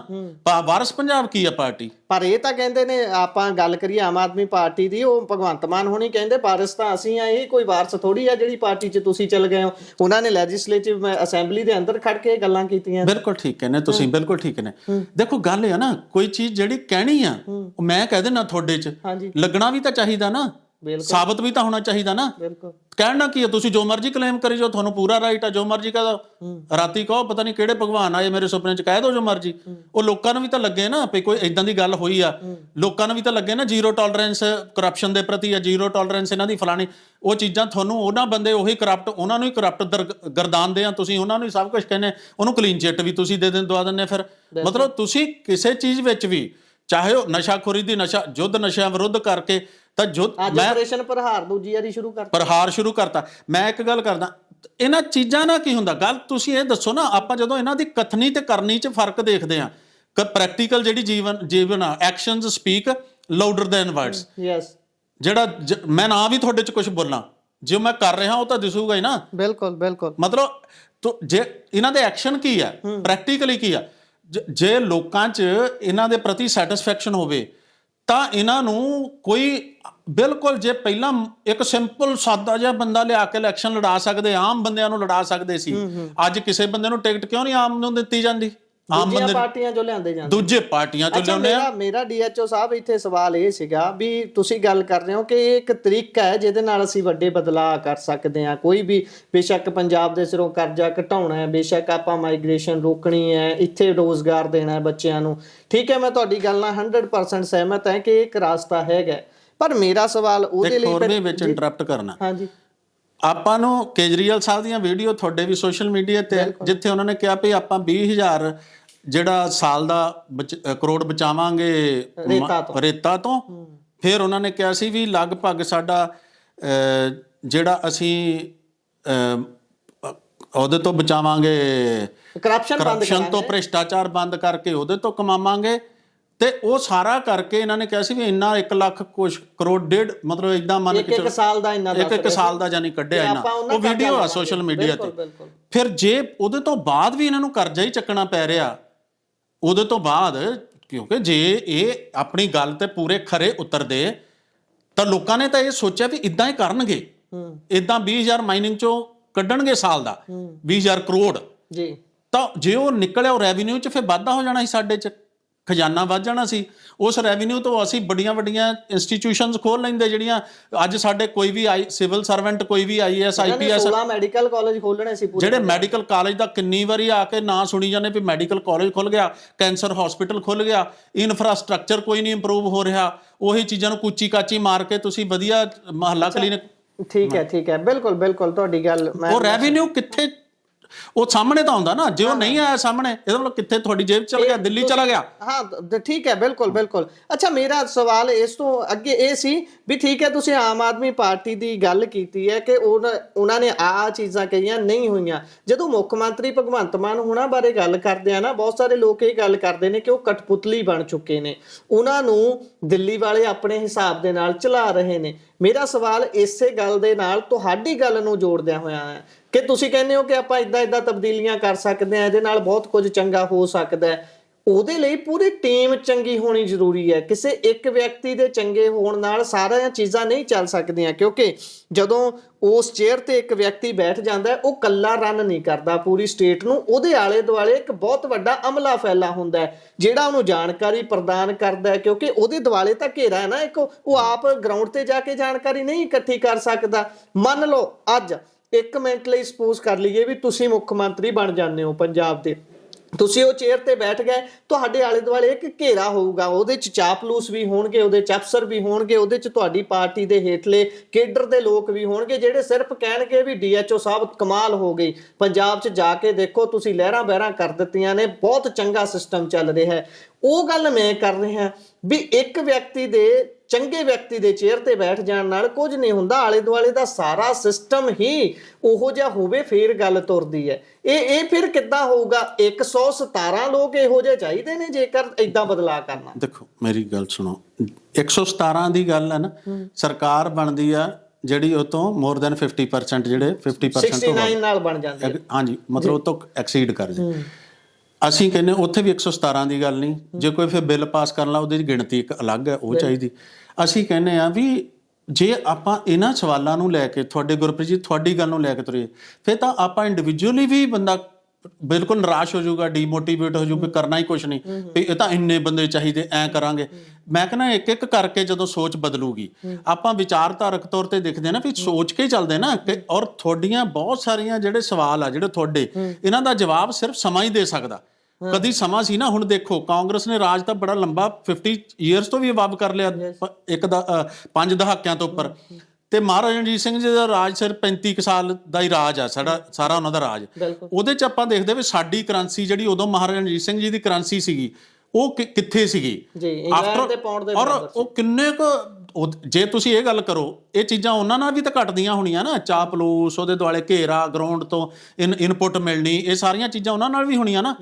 ਗੱਲ ਸਿਰਫ ਇੰਨੀ ਆ, ਜੇ ਬੰਦੇ ਢਿੱਡੋਂ ਠੀਕ ਹੋਣਗੇ, ਦਿਲੋਂ ਠੀਕ ਹੋਣਗੇ, ਪੰਜਾਬ ਦੀ ਦੁੱਖ ਦਰਦ ਨੂੰ ਸਮਝਦੇ ਹੋਣਗੇ, ਉਹ 100% ਆ। ਜੇ ਮੈਂ ਮੰਨ ਕੇ ਚੱਲਦਾ ਵੀ ਜੇ ਉਹ 100% ਵੀ ਨਾ ਉਹਦੇ ਤੇ ਸਾਬਤ ਹੋਣਗੇ, ਪਰ ਫਿਰ ਵੀ ਬਹੁਤ ਖਰੇ ਉਤਰਨਗੇ। ਇਦਾਂ ਦੀਆਂ ਲਿਮਿਟੇਸ਼ਨਸ ਦੇ ਬਾਵਜੂਦ ਵੀ, ਇਦਾਂ ਦੀਆਂ ਸੀਮਾ ਹੋਣਗੀਆਂ, ਸੀਮਾਵਾਂ ਦੇ ਬਾਵਜੂਦ ਵੀ ਉਹ ਫਿਰ ਵੀ ਖਰੇ ਉਤਰਦੇ ਜਾਣਗੇ, ਸਟੈਪਸ ਵਿੱਚ ਗ੍ਰੈਜੂਅਲੀ ਅੱਗੇ ਵੱਧਦੇ ਜਾਣਗੇ। ਪਰ ਕੁਛ ਗ੍ਰਾਫ ਤਾਂ ਸ਼ੁਰੂ ਹੋਵੇ ਨਾ ਉੱਪਰ ਜਾਣਾ, ਇਦਾਂ ਕੁਛ ਤਾਂ ਇੰਪਰੂਵਮੈਂਟ ਸ਼ੁਰੂ ਹੋਊਗੀ ਨਾ। ਜਿੱਦਾਂ ਆਪਾਂ ਆਮ ਤੌਰ ਤੇ ਕਹਿੰਦੇ ਆ ਵੀ ਇਲੈਕਸ਼ਨਸ ਜਿਹੜੀਆਂ ਨੇ ਉਹ ਐ ਵੀ ਸਾਰੇ ਹੀ ਮਾੜੇ ਨੇ, ਉਹਨਾਂ ਚੋਂ ਸਭ ਤੋਂ ਘੱਟ ਮਾੜਾ ਜਿਹੜਾ ਉਹ ਚੁਣਨਾ ਅੱਜ ਕੱਲ ਇਹ ਰਵਾਇਤ ਪਈ ਹੋਈ ਹੈ। ਦੇਖੋ ਇੱਕ ਛੋਟੀ ਜਿਹੀ ਐਗਜ਼ਾਮਪਲ ਹੈ, ਸਮਾਂ ਹੋਵੇ ਤਾਂ 2 ਮਿੰਟ 'ਚ ਖਤਮ ਕਰ ਦੇਣੀ। ਉਹ ਕਹਿੰਦੇ ਇੱਕ ਰਾਜ ਦੇ ਵਿੱਚ ਕਿਤੇ ਕੋਈ ਇਦਾਂ ਦਾ ਦੁੱਧ ਦਾ ਹੀ ਕਾਲ ਪੈ ਗਿਆ, ਕਿਸੇ ਦੇ ਘਰੇ ਸ਼ਾਦੀ ਸੀ, ਉਹਨਾਂ ਨੇ ਕਿਹਾ ਵੀ ਤੁਸੀਂ ਇਦਾਂ ਕਰੋ, ਇੱਕ ਇੱਕ ਗਲਾਸ ਜਿਹੜਾ ਨਾ, ਇੱਕ ਕੋਈ ਥੋੜਾ ਦੁੱਧ ਪਾਈਆ, ਜਿੰਨਾ ਵੀ ਅੱਧਾ ਜਿੰਨਾ ਵੀ, ਉਹ ਇੱਕ ਗਲਾਸ 'ਚ ਦੁੱਧ ਲਿਆ ਕੇ ਇੱਕ ਹਨੇਰੇ ਵਿੱਚ ਖਾਲੀ ਟੱਬ ਰੱਖਤਾ ਰਾਤ ਨੂੰ, ਵੀ ਇਹਦੇ 'ਚ ਹਰ ਬੰਦਾ ਜਿਹੜਾ ਲਿਆ ਕੇ ਉਸ ਪਿੰਡ, ਰਾਜੇ, ਰਿਆਸਤ ਦਾ ਉਹ 'ਚ ਦੁੱਧ ਪਾ ਦੇਵੇ, ਇਲਾਕੇ ਦਾ ਬੰਦਾ, ਤੇ ਸਵੇਰੇ ਦੁੱਧ ਦਾ ਮਸਲਾ ਹੱਲ ਹੋ ਜੂ। ਤੁਸੀਂ ਘਰੇ ਨਾ ਦੁੱਧ ਵਰਤਿਓ, ਥੋੜਾ ਥੋੜਾ ਉੱਥੇ ਦੁੱਧ ਪਾ ਦਿਓ। ਕਹਿੰਦੇ ਜਦੋਂ ਸਵੇਰ ਹੋਈ ਤੇ ਉਹਦੇ ਵਿੱਚ ਜਿਹੜਾ ਨਾ ਇੱਕ ਵੀ ਬੂੰਦ ਜਿਹੜੀ ਸੀਗੀ ਉਹ ਦੁੱਧ ਦੀ ਨਹੀਂ ਸੀ, ਪਾਣੀ ਸੀਗਾ। ਕਿਉਂਕਿ ਹਰ ਬੰਦਾ ਜਦੋਂ ਇੰਡੀਵਿਜੂਅਲੀ ਘਰੋਂ ਤੁਰਿਆ, ਉਹ ਨਿਕਲਿਆ, ਉਹਨੇ ਕਿਹਾ ਵੀ ਯਾਰ ਟੱਬ 'ਚ ਬਾਕੀਆਂ ਨੇ ਦੁੱਧ ਹੀ ਪਾਉਣਾ, ਗੁਰਪ੍ਰੀਤ ਜੀ ਨੇ ਪਾਉਣਾ, ਸਾਰਿਆਂ ਨੇ ਦੁੱਧ ਹੀ ਪਾਉਣਾ, ਤੇ ਜੇ ਮੈਂ ਦੁੱਧ ਪਾ ਵੀ ਦਿੱਤਾ ਤਾਂ ਵੀ ਉਹ 'ਚ ਲੁਕ ਜਾਣਾ ਦੁੱਧ ਮੇਰਾ, ਤੇ ਮੈਂ ਪਾਣੀ ਪਾ ਦੇਣਾ, ਰਾਤ ਨੂੰ ਤਾਂ ਜਾਣਾ ਗਲਾਸ ਡੋਲ ਕੇ ਆ ਜਾਣਾ, ਕਿਆ ਪਤਾ ਲੱਗਣਾ ਕਿੰਨਾ ਕਿਸੇ ਨੇ ਉਹਦੇ ਵਿੱਚ ਪਾਣੀ ਪਾਇਆ ਕਿ ਮੈਂ ਦੁੱਧ ਪਾਇਆ। ਪਰ ਕਹਿੰਦੇ ਕਾਸ਼ ਜੇ ਇਹ ਇੱਕ ਅੰਦਰੋਂ ਇੱਕ ਜ਼ਮੀਰ ਤੋਂ ਇਦਾਂ ਉਹਨਾਂ ਨੂੰ ਮੋਰਲੀ ਇਖਲਾਕੀ ਤੌਰ ਤੇ ਇਦਾਂ ਸੋਚ ਮਹਿਸੂਸ ਹੁੰਦੀ ਵੀ ਬਾਕੀ ਸਭ ਨੇ ਪਾਣੀ ਪਾਉਣਾ, ਮੈਂ ਇਕੱਲੇ ਨੇ, ਮੇਰੀ ਜ਼ਿੰਮੇਵਾਰੀ ਆ, ਮੈਂ ਉਹ 'ਚ ਦੁੱਧ ਪਾ ਕੇ ਆਉਣਾ ਰਾਤ ਨੂੰ, ਮੈਂ ਇੰਡੀਵਿਜੂਅਲੀ ਖੁਦ ਵਿਅਕਤੀਗਤ ਤੌਰ ਤੇ ਮੈਂ ਉਹ 'ਚ ਦੁੱਧ ਪਾਉਣਾ। ਤੇ ਉਹ ਬੰਦਾ ਜਿਹੜਾ ਜਦੋਂ ਉਹ ਦੁੱਧ ਪਾਉਂਦਾ ਤਾਂ ਸਵੇਰੇ ਇੱਕ ਵੀ ਬੂੰਦ ਉਹ 'ਚ ਪਾਣੀ ਦੀ ਨਹੀਂ ਸੀ ਹੋਣੀ, ਉਹ 'ਚ ਦੁੱਧ ਹੀ ਹੋਣੀ। ਕਾਸ਼ ਇਦਾਂ ਦਾ ਦਿਨ ਇਦਾਂ ਹੀ ਚੱਲਦੇ ਆ। ਔਰ ਜਦੋਂ ਕੋਈ ਗੱਲ ਤੁਰਦੀ ਆ ਨਾ, ਜਿਹੜੀ ਵਿਚਾਰਧਾਰਕ ਤੌਰ ਤੇ ਗੱਲ ਤੁਰਦੀ ਆ, ਮੈਂ ਇਹ ਕਹਿੰਦਾ ਕੋਈ ਵੀ ਪਾਰਟੀ ਜੇ ਉਹ ਵਿਚਾਰਧਾਰਾ ਦੇ ਉੱਤੇ ਬੇਸਡ ਹੋਊਗੀ ਨਾ ਕੋਈ ਵੀ, ਤਾਂ ਉਹ ਖਰੀ ਉਤਰੂਗੀ। ਜੇ ਅੱਜ ਵਾਰਸ ਪੰਜਾਬ ਦੀ ਗੱਲ ਕਰਦੇ, ਮੈਂ 7 ਮਹੀਨੇ ਲਗਭਗ ਇਹਨਾਂ ਨਾਲ ਇਨ ਟੱਚ ਰਿਹਾ, ਮੈਂ ਸਟੱਡੀ ਕਰਦਾ ਰਿਹਾ, ਮੈਂ ਔਰ ਤੁਸੀਂ ਦੱਸੋ ਮੈਂ ਕਦੀ ਕਿਸੇ ਪਾਰਟੀ ਦਾ ਕਦੀ ਗੁੱਗਾ ਗਾਇਆ ਵੀ ਸਿਫਤਾਂ ਦੇ, ਕਦੀ ਤੁਹਾਡੇ 'ਚ ਕਿਤੇ ਵੀ ਤੁਸੀਂ ਮੇਰੀ ਕੋਈ ਕੱਢੋ ਸਟੇਟਮੈਂਟ ਵੀ ਮੈਂ ਕਾਂਗਰਸ ਦੀ ਬਹੁਤ ਸਿਫਤਾਂ ਕੀਤੀਆਂ ਹੁਣ ਮੈਂ ਫਲਾਣੇ ਦੀਆਂ। ਮੈਂ ਉੱਥੇ ਰਹਿ ਕੇ ਵੀ ਉਹਨਾਂ ਦੇ ਵਿੱਚ ਰਹਿ ਕੇ ਵੀ ਕਹਿੰਦਾ ਹੁੰਦਾ ਸੀ ਵੀ ਯਾਰ ਇੱਕ ਗੱਲ ਦੱਸੋ, ਮੈਂ ਉਹਦੇ 'ਚ ਜਿੱਦਾਂ ਹੁਣ ਐਸਸੀ ਵਿੰਗ ਹੈ, ਕਾਂਗਰਸ ਦੀ ਗੱਲ ਕਰ ਲਓ, ਕਾਂਗਰਸ ਦੀ ਕਰ ਲੈਂਦੇ, ਮੈਂ ਕਾਂਗਰਸ ਦੀ ਗੱਲ 'ਚ ਜਿਹੜੇ ਚੇਅਰਮੈਨ ਪੰਜਾਬ ਦੇ ਆ, ਮੈਂ ਉਹਨਾਂ ਨੂੰ ਕਹਿੰਦਾ ਸੀ, ਮੈਂ ਕਿਹਾ ਯਾਰ ਤੁਸੀਂ ਰਾਜਾ ਵੜਿੰਗ ਜੀ ਦੀ ਸਿਫਤ ਕਰਦੇ ਹੋ, ਰਾਜਾ ਵੜਿੰਗ ਜੀ ਜਿਹੜੇ ਤੁਸੀਂ ਐਸਸੀ ਡਿਪਾਰਟਮੈਂਟ ਦੇ ਚੇਅਰਮੈਨ ਵੀ ਹੋ, ਤੁਸੀਂ ਉਹ ਵਿਅਕਤੀ ਕਹਿੰਦਾ ਉਹ ਕਾਲਾ, ਉਹ ਜਮਾਂ ਹੀ ਕਾਲਾ, ਉਹਨੂੰ ਇੰਨੀ ਵਾਰ ਐਮਪੀ ਬਣਾਤਾ ਬੂਟਾ ਸਿੰਘ ਨੂੰ, ਹਨਾ ਇਦਾਂ, ਤੇ ਉਹ ਤਰਨ ਦੇ ਇਲੈਕਸ਼ਨ 'ਚ। ਮੈਂ ਕਿਹਾ ਯਾਰ ਤੁਸੀਂ ਕਿਉਂ ਨਹੀਂ ਬੋਲਦੇ ਪਏ? ਜਿੱਥੇ ਕੋਈ ਇੰਡੀਵਿਜੂਅਲ ਗਲਤ ਹੁੰਦਾ, ਇੰਡੀਵਿਜੂਅਲ ਗਲਤ ਹੈ, ਗੱਲ ਇਹ ਨਹੀਂ ਵੀ ਅਸੀਂ ਕਿਸੇ ਕਾਸਟ ਦੇ ਪੱਖ 'ਚ ਬੋਲੀਏ।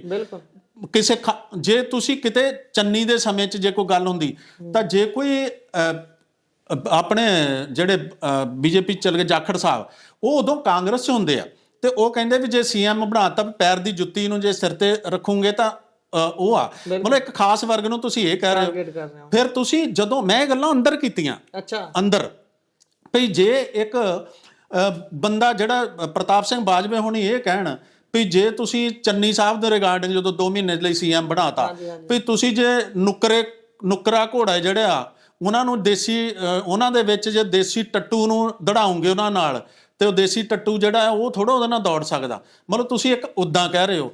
ਮੇਰੀ ਕਿਸੇ ਚੰਨੀ ਦੀ ਫੇਵਰ 'ਚ ਜਾਂ ਕਿਸੇ ਦੇ ਵਿਰੋਧ 'ਚ ਗੱਲ ਨਹੀਂ ਹੈਗੀ। ਮੈਂ ਇੱਕ ਗੱਲ ਕਰਦਾ, ਮੈਂ ਐਸਸੀ ਡਿਪਾਰਟਮੈਂਟ ਦੇ ਚੇਅਰਮੈਨ ਸਾਹਿਬ ਨੂੰ ਕਾਂਗਰਸ 'ਚ ਕਿਹਾ ਵੀ ਤੁਸੀਂ ਕਿਉਂ ਨਹੀਂ ਵਿਰੋਧ ਕਰਦੇ? ਤੁਸੀਂ ਗੱਲਾਂ ਪ੍ਰਿੰਸੀਪਲੀ ਠੀਕ ਕਰੋ ਨਾ ਅੰਦਰ। ਮੈਂ ਕਹਿੰਦਾ ਕਾਂਗਰਸ ਠੀਕ ਹੋ ਜਾਏ, ਮੈਂ ਕਦੇ ਨਹੀਂ ਚਾਹੁੰਦਾ। ਮੈਂ ਚਾਹੁੰਦਾ ਝਾੜੂ ਵਾਲੇ ਵਧੀਆ ਸਾਬਤ ਹੋ ਜਾਂਦੇ, ਸਾਰੇ ਡੀਐਚਓ ਪੰਜਾਬ 'ਚ ਵਧੀਆ ਕੰਮ ਕਰਨ ਲੱਗ ਪੈਣ। ਆਪਾਂ ਨੂੰ ਕੀ ਲੋੜ ਹੈ ਜ਼ੋਰ ਲਾਉਣ ਦੀ? ਕਹਿ ਲਈਏ ਵੀ ਪਾਰਟੀਆਂ ਦੇ ਅੰਦਰ ਵੀ ਇੱਕ ਤਰੀਕੇ ਦਾ ਨਾ ਖਲਾ ਹੈ, ਉਹਨਾਂ ਦੇ ਅੰਦਰ ਵੀ ਆਜ਼ਾਦੀ ਨਹੀਂ ਹੈ ਆਪਣੀ ਗੱਲ ਕਰਨ ਦੀ। ਜਿੱਦਾਂ ਹੁਣ ਮੰਨ ਲਓ, ਹਾਲਾਂਕਿ ਤੁਸੀਂ ਬਿਹਤਰੀ ਦੀ ਗੱਲ ਹੁਣ ਮਜੀਠੀਆ ਸਾਹਿਬ ਆ, ਮੈਂ ਮਜੀਠੀਆ ਸਾਹਿਬ ਦੇ ਇੰਡੀਵਿਜੂਅਲੀ ਖਿਲਾਫ ਨਹੀਂ ਹੈਗਾ, ਪਰ ਮੈਂ ਕਹਿੰਦਾ ਮੰਨ ਲਓ ਤੁਹਾਨੂੰ ਜੁਡੀਸ਼ੀਅਲ ਸਿਸਟਮ 'ਚੋਂ ਗੁਜ਼ਰਦੇ ਆ, ਲੰਘਦੇ ਆ, ਤੁਹਾਨੂੰ ਜ਼ਮਾਨਤ ਮਿਲ ਗਈ, ਉਦਾਂ ਤਾਂ ਕੋਈ ਬਹੁਤ ਵੱਡੇ ਨੋਬਲ ਕਾਜ਼ ਲਈ ਤੁਸੀਂ ਜੇਲ੍ਹ 'ਚ ਨਹੀਂ ਗਏ, ਬਹੁਤ ਕੋਈ ਵਧੀਆ ਕਾਜ਼ ਲਈ ਨਹੀਂ ਗਏ ਜੇਲ੍ਹ 'ਚ, ਪਰ ਇੱਕ ਉਦਾਂ ਦੇ ਮਸਲੇ ਚਲੋ ਚਲੇ ਗਏ ਤੁਸੀਂ, ਹਨਾ, ਤੁਹਾਨੂੰ ਜ਼ਮਾਨਤ ਮਿਲ ਗਈ, ਤੁਸੀਂ ਬਾਹਰ ਆ ਗਏ, ਉਹ ਬਾਹਰ ਆ ਗਏ, ਔਰ ਤੁਹਾਨੂੰ ਜ਼ਮਾਨਤ ਮਿਲਦੀ ਹੈ, ਤੁਸੀਂ ਬਾਹਰ ਆ ਕੇ ਜ਼ਿਕਰ ਕੀ ਕਰਦੇ ਹੋ ਵੀ ਅਬ ਤੇਰਾ ਕਿਆ ਬਣੇਗਾ ਸਾਂਭਾ, ਮਤਲਬ ਟਾਈਗਰ ਅਭੀ ਜ਼ਿੰਦਾ ਹੈ, ਜਾਂ ਤੁਸੀਂ ਕਹਿੰਦੇ ਵੀ ਮੈਂ ਤਾਂ ਬੈਂਗਣ ਖਾ ਕੇ ਟਾਈਮ ਪਾਸ ਕਰ ਲਿਆ ਅੰਦਰ, ਵਧੀਆ ਕੱਟ ਲਿਆ। ਫਿਰ ਤੁਸੀਂ ਸਰਾਣਿਆਂ ਦੀ ਗੱਲ ਕੀਤੀ ਵੀ ਸਰਾਣੇ 2 ਰੱਖਦਾ ਸੀ ਮੈਂ, ਤਾਂ ਪਿੱਲਰ ਇੱਕ ਇੱਥੇ ਸਰਾਣਾ ਪਿੱਲੋ ਇੱਕ ਇੱਥੇ ਰੱਖਦਾ ਸੀ। ਮੈਂ ਇਹਨਾਂ ਗੱਲਾਂ ਨੂੰ ਤੁਸੀਂ ਕਹਿਣਾ ਕਰਦੇ, ਪਰ ਇਹਦਾ ਪੰਜਾਬ ਨਾਲ ਕੀ ਤਾਲੁਕ ਹੈ ਸਾਡਾ? ਗੁਰਪ੍ਰੀਤ ਜੀ ਤੁਸੀਂ ਦੱਸੋ ਨਾ ਯਾਰ, ਮੈਨੂੰ ਮੇਰੀ ਛੱਡੋ ਤੁਸੀਂ ਗੱਲ, ਲਖਵੀਰ ਬੋਲ ਰਿਹਾ ਕਿ ਕੌਣ ਬੋਲ ਰਿਹਾ। ਮੈਂ ਕੱਲ ਨੂੰ ਜੇ ਮੈਂ ਉਹਦੀ ਜਗ੍ਹਾ ਤੇ ਖੜਾ ਹੁੰਨਾ, ਮੈਂ ਤੁਹਾਨੂੰ ਭੰਡੀ ਜਾਣਾ, ਮੈਂ ਉਹਨੂੰ ਭੰਡੀ ਜਾਣਾ, ਇਹ ਵਿਅਕਤੀਗਤ ਲੜਾਈ ਕਦੇ ਹੀ ਚੱਲਦੀ ਰਹੂਗੀ ਤੁਹਾਡੀ। ਤੁਸੀਂ ਜਦੋਂ ਵੀ ਤੁਹਾਨੂੰ ਵਿਧਾਨ ਸਭਾ 'ਚ ਲੜਦਿਆਂ ਦੇਖਦੇ, ਤੁਹਾਡੀ ਵਿਅਕਤੀਗਤ ਲੜਾਈ ਯਾਰ, ਪੰਜਾਬ ਸਾਡਾ ਕਿੱਥੇ ਜਾਊਗਾ? ਪੰਜਾਬ ਹੁਣ ਮੈਂ ਕਹਿੰਦਾ ਖੇਤਰੀ ਪਾਰਟੀ ਨੂੰ ਮੈਂ ਕਿਉਂ ਫੋਕਸ ਰਿਹਾ, ਮੈਂ ਉੱਥੇ ਰਹਿ ਕੇ ਵੀ ਕਿਹਾ ਸੀ ਵੀ ਰਹਿੰਦਾ, ਮੈਂ ਕਿਹਾ ਖੇਤਰੀ ਪਾਰਟੀ ਕਾਇਮ ਰਹਿਣੀ ਚਾਹੀਦੀ ਪੰਜਾਬ 'ਚ, ਖੇਤਰੀ ਪਾਰਟੀ ਮਜ਼ਬੂਤ ਹੋਣੀ ਚਾਹੀਦੀ ਆ। ਕਾਰਨ ਕੀ ਆ? ਜੇ ਪ੍ਰਵਾਸੀਆਂ ਦਾ ਇਸ਼ੂ ਉੱਠਦਾ, ਮੈਂ ਕਿਹਾ ਇੱਕ ਪ੍ਰਵਾਸੀਆਂ ਦੇ ਅਗੇਂਸਟ ਨੈਸ਼ਨਲ ਪਾਰਟੀ ਜਾਂ ਦਿੱਲੀ ਤੋਂ ਚੱਲਣ ਵਾਲੀ ਪਾਰਟੀ ਮਜਾਲ ਹੈ ਇੱਕ ਸਟੇਟਮੈਂਟ ਵੀ ਦੇ ਜਾਵੇ? ਨਹੀਂ ਦੇਣਗੇ। ਜੇ ਦਿੱਤੀ ਹੈ ਸਟੇਟਮੈਂਟ ਤਾਂ ਉਹਦਾ ਖਮਿਆਜ਼ਾ ਭੁਗਤਣਾ ਪੈਂਦਾ ਫਿਰ ਉੱਤੇ। ਉਹ ਕਹਿੰਦੇ ਬਿਹਾਰ ਦੇ ਇਲੈਕਸ਼ਨਾਂ 'ਚ ਫਿਰ ਦੱਸਣਗੇ ਵੀ ਆਹ ਬੰਦਾ ਪ੍ਰਵਾਸੀਆਂ ਦੇ ਖਿਲਾਫ ਬੋਲਦਾ ਸੀ, ਤੁਹਾਡੇ ਬਿਹਾਰ ਵਾਲੇ ਉਹ ਤੁਹਾਡੇ ਖਿਲਾਫ ਬੋਲਦਾ ਸੀ, ਉਹ ਵਰਤਣਗੇ ਉਸ ਸਟੇਟਮੈਂਟ ਨੂੰ, ਫਿਰ ਨਹੀਂ ਬੋਲ ਸਕਦੇ ਨਾ।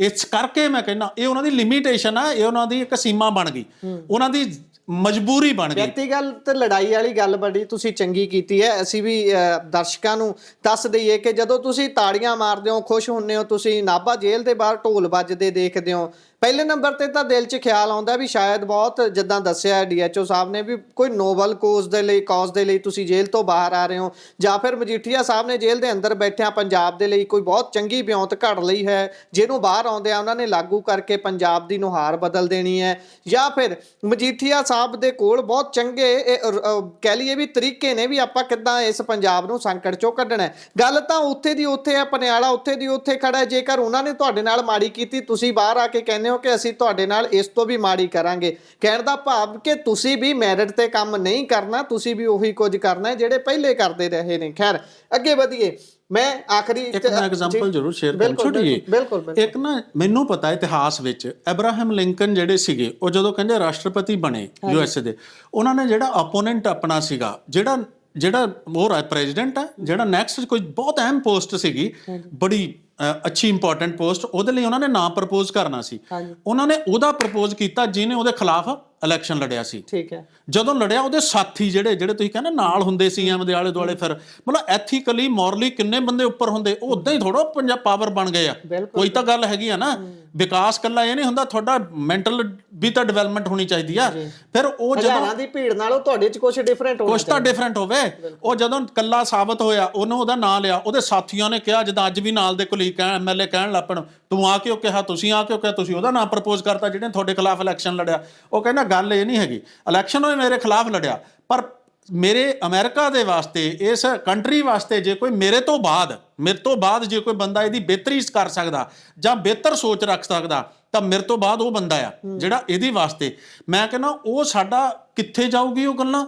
ਉਹ ਵੀ ਸਮਾਂ ਸਿੱਖ ਹੈ ਨਾ, ਪੋਲੀਟੀਕਲ ਇੱਕ ਉਹ ਵੀ ਖੇਤਰ 'ਚ ਦੇਖਿਆ ਵੀ ਜਦੋਂ ਪਾਰਟੀ, ਇੱਕ ਸਰਕਾਰ ਰੂਲਿੰਗ ਪਾਰਟੀ ਆ, ਪਰ ਉਹ ਅਹਿਮ ਕੰਮ ਲਈ ਇੱਕ ਡੈਲੀਗੇਟ ਲਈ ਤੁਸੀਂ ਐਥੀਕਲੀ ਯਾਰ ਉੱਪਰ ਉੱਠੋ। ਮੇਰੀ ਕੋਈ ਵਿਰੋਧਤਾ ਨਹੀਂ ਕਿਸੇ ਨਾਲ, ਪਰ ਮੈਂ ਉਹਨਾਂ ਨੂੰ ਇਹ ਕਹਿਣਾ ਚਾਹੁੰਦਾ ਵੀ ਨਾ ਮੈਂ ਵਿਅਕਤੀਗਤ ਤੌਰ ਤੇ ਤੁਹਾਡੇ ਵਿਰੋਧ 'ਚ ਮਜੀਠੀਆ ਸਾਹਿਬ, ਨਾ ਮੈਂ ਭਗਵੰਤ ਮਾਨ ਤੁਹਾਡੇ ਖਿਲਾਫ ਆ ਵਿਅਕਤੀਗਤ ਤੌਰ ਤੇ। ਮੈਂ ਸਮੁੱਚਤਾ ਦੀ ਗੱਲ, ਕਿਉਂਕਿ ਤੁਹਾਡੀਆਂ ਜਿਹੜੀਆਂ ਚੇਅਰਸ ਆ ਨਾ, ਉਹ ਸਮੁੱਚਤਾ ਨਾਲ ਸੰਬੰਧਿਤ ਹੈ, ਪੰਜਾਬ ਨਾਲ ਸੰਬੰਧਿਤ ਹੈ, ਪੰਜਾਬੀਅਤ ਨਾਲ ਦੇ ਮਸਲਿਆਂ ਨਾਲ ਹੈ। ਪੰਜਾਬ ਦੇ ਮਸਲੇ ਨਸ਼ਾਖੋਰੀ ਜਾਂ ਜਿੰਨੇ ਵੀ, ਚਾਹੇ ਰਿਸ਼ਵਤਖੋਰੀ ਜਾਂ ਜੋ ਵੀ ਹੋ ਰਿਹਾ, ਆਪਾਂ ਹੁਣ ਜ਼ਿਕਰ, ਚਾਹੇ ਉਹ ਇਨਫਰਾਸਟ੍ਰਕਚਰ ਦੀ ਡਿਵੈਲਪਮੈਂਟ ਆ, ਜਾਂ ਓਵਰਆਲ ਸਿਹਤ ਸਹੂਲਤਾਂ ਨੂੰ ਲੈ ਲਓ, ਜਾਂ ਐਜੂਕੇਸ਼ਨ ਪਾਲਿਸੀਜ਼ ਨੂੰ ਲੈ ਲਓ, ਉਹ ਸਾਰਿਆਂ ਦਾ ਮਿਆਰ ਤਾਂ ਡੇ ਬਾਈ ਡੇ ਗਿਰ ਰਿਹਾ, ਡਿਟੀਰੀਓਰੇਟ ਹੋਈ ਜਾਂਦਾ, ਸਿਸਟਮ ਦੇ ਵਿੱਚ ਜਰਜਰਾ ਹੋਈ ਜਾਂਦਾ।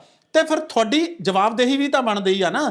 ਜਦੋਂ ਅਕਾਊਂਟੇਬਿਲਿਟੀ ਨਹੀਂ ਬਣ ਜਾਂਦੀ, ਜਦੋਂ ਤੁਸੀਂ ਇੱਕ ਵਾਰੀ ਕਹਿ ਦਿੰਦੇ ਹੋ, ਕੋਈ ਸਟੇਟਮੈਂਟ ਦਿੰਦੇ ਹੋ, ਮੈਂ ਜ਼ਿੰਮੇਵਾਰ ਹਾਂ ਬੰਦਾ, ਇੱਕ CM, ਮੈਂ ਜਦੋਂ ਕਹਿ ਦਿੰਦਾ ਵੀ ਤੁਹਾਨੂੰ ਓਲਡ ਪੈਨਸ਼ਨ ਦੇਤੀ, ਵੀਡੀਓ ਜਾਰੀ ਕਰ ਦਿੱਤੀ, ਜਦੋਂ ਮੈਂ ਕਹਿੰਦਾ 1000 ਰੁਪਈਆ ਅਸੀਂ ਤੁਹਾਨੂੰ ਦੇਵਾਂਗੇ, ਯਾਰ ਉਹ 1000 ਰੁਪਈਆ ਦੇਣ ਦੀ ਗੱਲ ਇਸ਼ੂ ਨਹੀਂ ਹੈਗੀ। ਮੇਰੇ ਇੱਕ ਛੋਟੀ ਜਿਹੀ ਗੱਲ ਸੁਣਨਾ, ਮੈਨੂੰ ਥੋੜੇ ਦਿਨ ਪਹਿਲਾਂ ਇੱਕ ਫੋਨ ਆਇਆ, ਗੁਰਪ੍ਰੀਤ ਜੀ, ਉਹ ਕੋਈ ਐਪ ਇਹਨਾਂ ਦੀ ਸ਼ੁਰੂ ਹੋਈ, ਉਹ ਤੋਂ ਮੈਨੂੰ ਆਇਆ ਲੜਕੀ ਬੱਚੇ ਦਾ ਫੋਨ ਆਇਆ, ਉਹ ਮੈਨੂੰ ਕਹਿੰਦਾ ਵੀ ਤੁਸੀਂ ਦੱਸੋ ਵੀ ਮੈਂ ਇੱਦਾਂ ਬੋਲ ਰਿਹਾ ਤੇ ਤੁਹਾਨੂੰ ਬਿਜਲੀ ਦਾ ਬਿੱਲ ਆਉਂਦਾ, ਜਿਹੜੀ ਇਹ ਸਰਕਾਰ, ਜਿਹੜੀ ਇਹ ਪੰਜਾਬ ਝਾੜੂ ਸਰਕਾਰ ਹੈ। ਮੈਂ ਉਹਨੂੰ ਕਿਹਾ ਵੀ ਬੱਚੇ ਚੱਲ ਤੁਸੀਂ ਆਪਣੀ ਗੱਲ ਪੂਰੀ ਕਰ ਲਓ ਬੇਟੇ, ਮੈਂ ਤੁਹਾਡੇ ਨਾਲ ਬਾਅਦ 'ਚ ਗੱਲ ਕਰਦਾ। ਮੈਨੂੰ ਗੱਲ ਸੁਣ ਕੇ ਮੈਂ ਕਿਹਾ ਬੇਟੇ ਹੁਣ ਮੈਂ ਤੁਹਾਡੇ ਨਾਲ ਇੱਕ ਗੱਲ ਕਰਾਂ। ਮੈਂ ਕਿਹਾ ਤੁਹਾਡਾ ਮੈਰਿਜ ਹੋ ਗਈ ਆ ਤੁਹਾਡੀ? ਕਹਿੰਦੇ ਨਹੀਂ, ਅਨਮੈਰਿਡ। ਮੈਂ ਕਿਹਾ ਜੇ ਤੁਹਾਡੀ ਮੈਰਿਜ ਨਹੀਂ ਹੋਈ, ਮੰਨ ਲਓ ਹੈ ਨਾ, ਵੀ ਤੁਹਾਡਾ ਰਿਸ਼ਤਾ ਕਰਨਾ, ਆਪਾਂ ਕਿਤੇ ਕਿਸੇ ਦਾ ਵੀ ਕਰਨਾ, ਮੇਰੀਆਂ ਵੀ ਬੇਟੀਆਂ, ਤੁਹਾਡੇ ਵੀ ਰਿਸ਼ਤਾ। ਮੈਂ ਕਿਹਾ ਆਪਾਂ ਜਦੋਂ ਕਿਤੇ ਰਿਸ਼ਤੇ ਦੀ ਗੱਲ ਚਲਾਵਾਂਗੇ, ਕੀ ਆਪਾਂ ਇਦਾਂ ਕਹਾਂਗੇ ਵੀ ਰਿਸ਼ਤਾ ਇੱਕ ਬਹੁਤ ਲੜਕਾ ਵਧੀਆ ਹੈ, ਰਿਸ਼ਤਾ ਬਹੁਤ ਵਧੀਆ ਹੈ, ਕਿਸੇ ਨੂੰ ਵੀ ਕਹਾਂਗੇ ਲੜਕੀ ਵਾਲੇ ਨੂੰ, ਤਾਂ ਆਪਾਂ ਕਹਾਂਗੇ ਉੱਥੇ ਬਿਜਲੀ ਦਾ ਬਿੱਲ ਨਹੀਂ ਆਉਂਦਾ ਉਹਨਾਂ ਦੇ, ਤੇ ਦਾਣੇ ਜਿਹੜੇ ਆ ਤੇ ਦਾਲ ਇੰਨੀ ਕੁ ਮਹੀਨੇ ਦੀ ਉਹਨਾਂ ਨੂੰ ਮਿਲ ਜਾਂਦੀ ਆ, ਵੀ ਕੋਈ ਰੌਲਾ ਨਹੀਂ ਹੈਗਾ। ਤੇ ਮੈਂ ਕਿਹਾ ਤੁਸੀਂ ਦੱਸੋ ਵੀ ਤੁਹਾਨੂੰ ਉਹ ਗੱਲ ਜਚੂਗੀ ਵੀ ਰਿਸ਼ਤਾ ਕਰਾਉਣ ਲੱਗਿਆ ਜਾਂ ਵਿਆਹ ਕਰਾਉਣਾ ਹੋਵੇ ਕਿਤੇ? ਚੁੱਪ ਰਹੇ, ਹੁਣ ਤਾਂ ਕੀ ਬੋਲਣਾ ਸੀ। ਮੈਂ ਕਿਹਾ ਇਹ ਕਿਤੇ ਵੀ ਡਿਮਾਂਡ ਨਹੀਂ ਕੀਤੀ ਪੰਜਾਬ ਨੇ, ਲੋਕਾਂ ਨੇ, ਬੱਚਿਆਂ ਨੇ, ਕਿਤੇ ਵੀ, ਜਾਂ ਪਰਿਵਾਰਾਂ ਨੇ ਡਿਮਾਂਡ ਕੀਤੀ ਆ ਵੀ ਸਾਨੂੰ ਰਾਸ਼ਨ ਫ੍ਰੀ ਦੇ ਦਿਓ, ਆਹ ਚੀਜ਼ ਦੇ ਦਿਓ। ਇਹ ਤੁਸੀਂ ਫਿਰ ਜਦੋਂ ਤੁਸੀਂ ਲਾ ਦਿੰਦੇ ਹੋ, ਫਿਰ ਉਹ ਅਲੱਗ ਗੱਲ ਆ, ਬੰਦੇ ਮੰਗਣ ਲੱਗ ਪੈਣਾ, ਫਿਰ ਦਿਓ ਸਾਨੂੰ ਫ੍ਰੀ। ਫਿਰ ਇੱਕ ਤੋਂ ਇੱਕ ਵੱਧ ਚੜ ਕੇ ਕਹਿੰਦੇ ਨੇ ਭਾਈ ਤੁਸੀਂ 1000 ਦਿੰਦੇ, ਅਸੀਂ 1500 ਦਿੰਦੇ ਆ। ਇਹ ਕਿੱਦਾਂ ਦੀ ਪਿਰਤ ਪਾਈ ਜਾਂਦੇ ਆ? ਢੰਗ ਬਣ ਗਿਆ ਨਾ। ਇਹ ਕਿਹੜੀ ਪਿਰਤ ਪਾਈ ਜਾਂਦੇ ਆ? ਗੱਲਾਂ ਤਾਂ ਪੰਜਾਬ ਦੇ ਹਿੱਤ 'ਚ ਨਹੀਂ ਨਾ ਹੈਗੀਆਂ। ਇਹ ਸਿੱਧੇ ਤਰੀਕੇ ਦੀ ਰਿਸ਼ਵਤ ਹੈ, ਵੋਟ ਲੈਣ। ਇਹ ਵੀ ਤਾਂ ਰਿਸ਼ਵਤ ਹੈ ਨਾ, ਅਲੋਰ ਕਰ ਰਹੇ। ਫਿਰ ਤੁਸੀਂ ਦੱਸੋ, ਮੈਂ ਕਿਹਾ ਵੀ ਜਿਹੜੀ ਚੀਜ਼ ਅਸੀਂ ਨਹੀਂ ਮੰਗ ਰਹੇ, ਸਮਾਜ, ਲੋਕ, ਕਮਿਊਨਿਟੀ ਨਹੀਂ ਮੰਗ ਰਹੀ, ਉਹ ਉਹਨਾਂ ਤੋਂ ਥੋਪ ਰਹੇ ਹੋ ਤੁਸੀਂ ਜ਼ਬਰਦਸਤੀ। ਔਰ ਜਿਹੜੀ ਚੀਜ਼ ਬੱਚੇ ਮੰਗ ਰਹੇ ਆ ਵੀ ਸਾਨੂੰ ਜੌਬਸ ਦਿਓ, ਸਾਡੇ 'ਚ ਜੇ ਕੋਈ ਰਿਸ਼ਵਤਖੋਰੀ ਨਾ, ਜਿਹੜੀ ਲਾਅ ਐਂਡ ਆਰਡਰ ਦੀ ਸਿੱਕੇ ਟੰਗ ਦਿੱਤਾ, ਸਿਚੁਏਸ਼ਨ ਦਿਓ, ਅਸੀਂ ਜਾਈਏ, ਘਰੋਂ ਨਿਕਲੀਏ, ਸੇਫ ਹੋਈਏ। ਸਾਨੂੰ ਤਾਂ ਗਲੀਆਂ ਨਾਲੀਆਂ 'ਚ ਗੋਲੀਆਂ ਮਾਰ ਦਿੰਦੇ ਅੱਜ, ਤੁਸੀਂ ਮੈਨੂੰ, ਸਾਨੂੰ ਪਤਾ ਨਹੀਂ ਲੱਗ ਰਿਹਾ ਉਹਦੇ ਹਾਲਾਤ ਕਿੱਦਾਂ ਦੇ ਹੋਣਗੇ।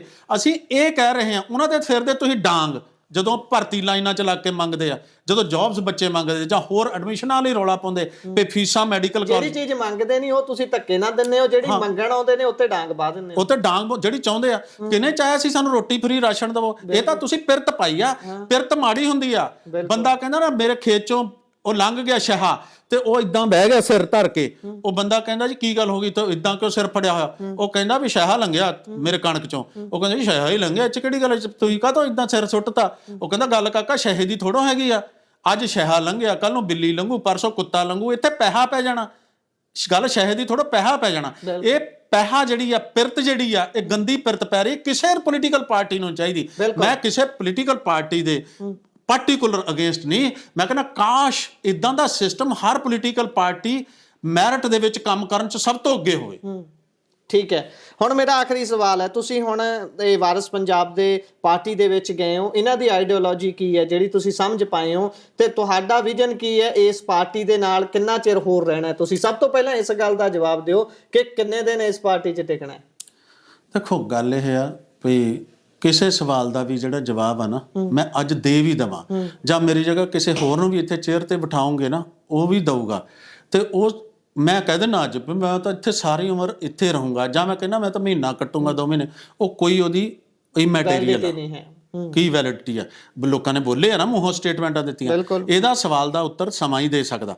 ਪਰ ਮੈਂ ਇੱਕ ਗੱਲ ਕਹਿਣੀ ਚਾਹੁੰਦਾ, ਵਾਰਿਸ ਪੰਜਾਬ ਦੇ ਆਈਡੀਓਲੋਜੀ ਬਾਰੇ ਦੱਸਦਾ ਵੀ ਜੇ ਉਹ ਅੱਜ ਵੀ ਜੇ ਉਹਨਾਂ ਦੇ ਵਿੱਚ 7 ਮਹੀਨੇ ਰਹਿ ਕੇ ਵਿਚਰ ਕੇ ਦੇਖਿਆ, ਜਾਂ ਭਾਈ ਅਮਰਿਤਪਾਲ ਸਿੰਘ ਜੀ ਨੂੰ ਦੇਖਿਆ ਵੀ ਜਿੱਦਾਂ ਉਹ ਜਿਹਨਾਂ ਕਾਰਨਾਂ ਕਰਕੇ ਗਏ, ਉਹ ਕਿ ਜੇਲ੍ਹ 'ਚ ਜੇ ਉਹਨਾਂ ਤੇ NSA ਲੱਗਾ ਜਾਂ ਦਿਬਰੂਗੜ੍ਹ ਜੇਲ੍ਹ 'ਚ ਬੈਠੇ ਆ, ਤਾਂ ਉਹ ਪੰਜਾਬ ਦੇ ਇੱਕ ਲੜਾਈ ਲੜੀ ਆ ਜਿਹਦੇ ਕਰਕੇ ਉੱਥੇ ਗਏ ਆ। ਚਾਹੇ ਉਹ ਅਲੱਗ ਗੱਲ ਹੈ, ਜਦੋਂ ਕੋਈ ਬੰਦਾ ਆਵਾਜ਼ ਉਠਾਉਂਦਾ, ਉਹ ਕਿਹਨੂੰ ਉਹ ਇਦਾਂ ਲੱਗਦਾ ਵੀ ਇਹ ਨੈਸ਼ਨਲ ਸਿਕਿਉਰਿਟੀ ਲਈ ਖਤਰਾ, ਜਾਂ ਉਹਨਾਂ ਨੂੰ ਲੱਗਦਾ ਤੇ ਉਹ ਅਲੱਗ ਗੱਲ NSA ਲੱਗ ਗਿਆ, ਉਹ ਇਸ਼ੂ ਇੱਕ ਅਲੱਗ ਇਸ਼ੂ ਹੈ। ਪਰ ਉਹ ਕਿਸ ਕਾਜ਼ ਲਈ ਗਿਆ?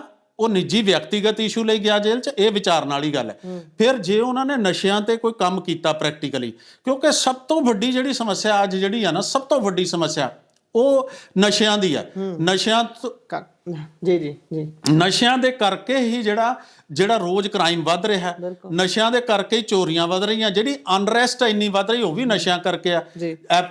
ਜੇ ਹੈਲਥ ਦਾ ਸਟੈਂਡਰਡ ਡਿੱਗੀ ਜਾ ਰਿਹਾ, ਗਿਰੀ ਜਾਂਦਾ, ਪੇਸ਼ੈਂਟਸ ਹੈਪੇਟਾਈਟਸ C B ਦੇ ਸਾਰੇ HIV ਤੇ ਵਧੀ ਜਾਂਦੇ, ਉਹ ਵੀ ਉਹਦੇ ਕਰਕੇ। ਸੋ ਨਸ਼ਾਖੋਰੀ ਜਿਹੜੀ ਆ, ਇਹਦੇ ਤੇ ਜੇ ਗੱਲ ਕਰੀਏ, ਜੇ ਕੁਝ ਸਾਨੂੰ ਲੱਗਦਾ ਜਾਂ ਰਿਸ਼ਵਤਖੋਰੀ ਤੇ ਤੁਹਾਨੂੰ ਮੈਨੂੰ ਜਾਂ ਮੈਨੂੰ ਤੁਹਾਡਾ ਨਹੀਂ ਪਤਾ, ਪਰ ਅੱਜ ਦੀ ਡੇਟ 'ਚ ਮੈਨੂੰ ਇਦਾਂ ਲੱਗਦਾ ਵੀ ਜਿਹੜੀ ਵਾਰਿਸ ਪੰਜਾਬ ਹੈ, ਜੇ ਕੋਈ ਇਦਾਂ ਸੋਚਦੇ ਵੀ ਜਿਹੜੀਆਂ ਜੌਬਸ ਆ ਪ੍ਰਵਾਸੀਆਂ ਨੂੰ ਜਾਂ ਕਿਸੇ ਹੋਰ ਨੂੰ ਮਿਲਣ ਦੀ ਬਜਾਏ, ਪੰਜਾਬ ਤੁਹਾਡੀ ਜ਼ਮੀਨ ਹੈ, ਤੁਹਾਡੀ ਦਾਦਾ ਜੀ ਦੀ ਤੁਹਾਡੀ ਜ਼ਮੀਨ ਹੈ, ਉਹ ਤੁਹਾਨੂੰ ਕਿਹਨੂੰ ਟੋਟਾ ਜਾਂਦਾ ਜ਼ਮੀਨ ਦਾ? ਤੁਹਾਨੂੰ ਜਾਣਾ, ਬਿਲਕੁਲ ਤੁਹਾਡੇ ਭਰਾਵਾਂ ਨੂੰ ਜਾਣਾ, ਤੇ ਵਾਰਸਾਂ ਨੂੰ ਜਾਣਾ ਨਾ।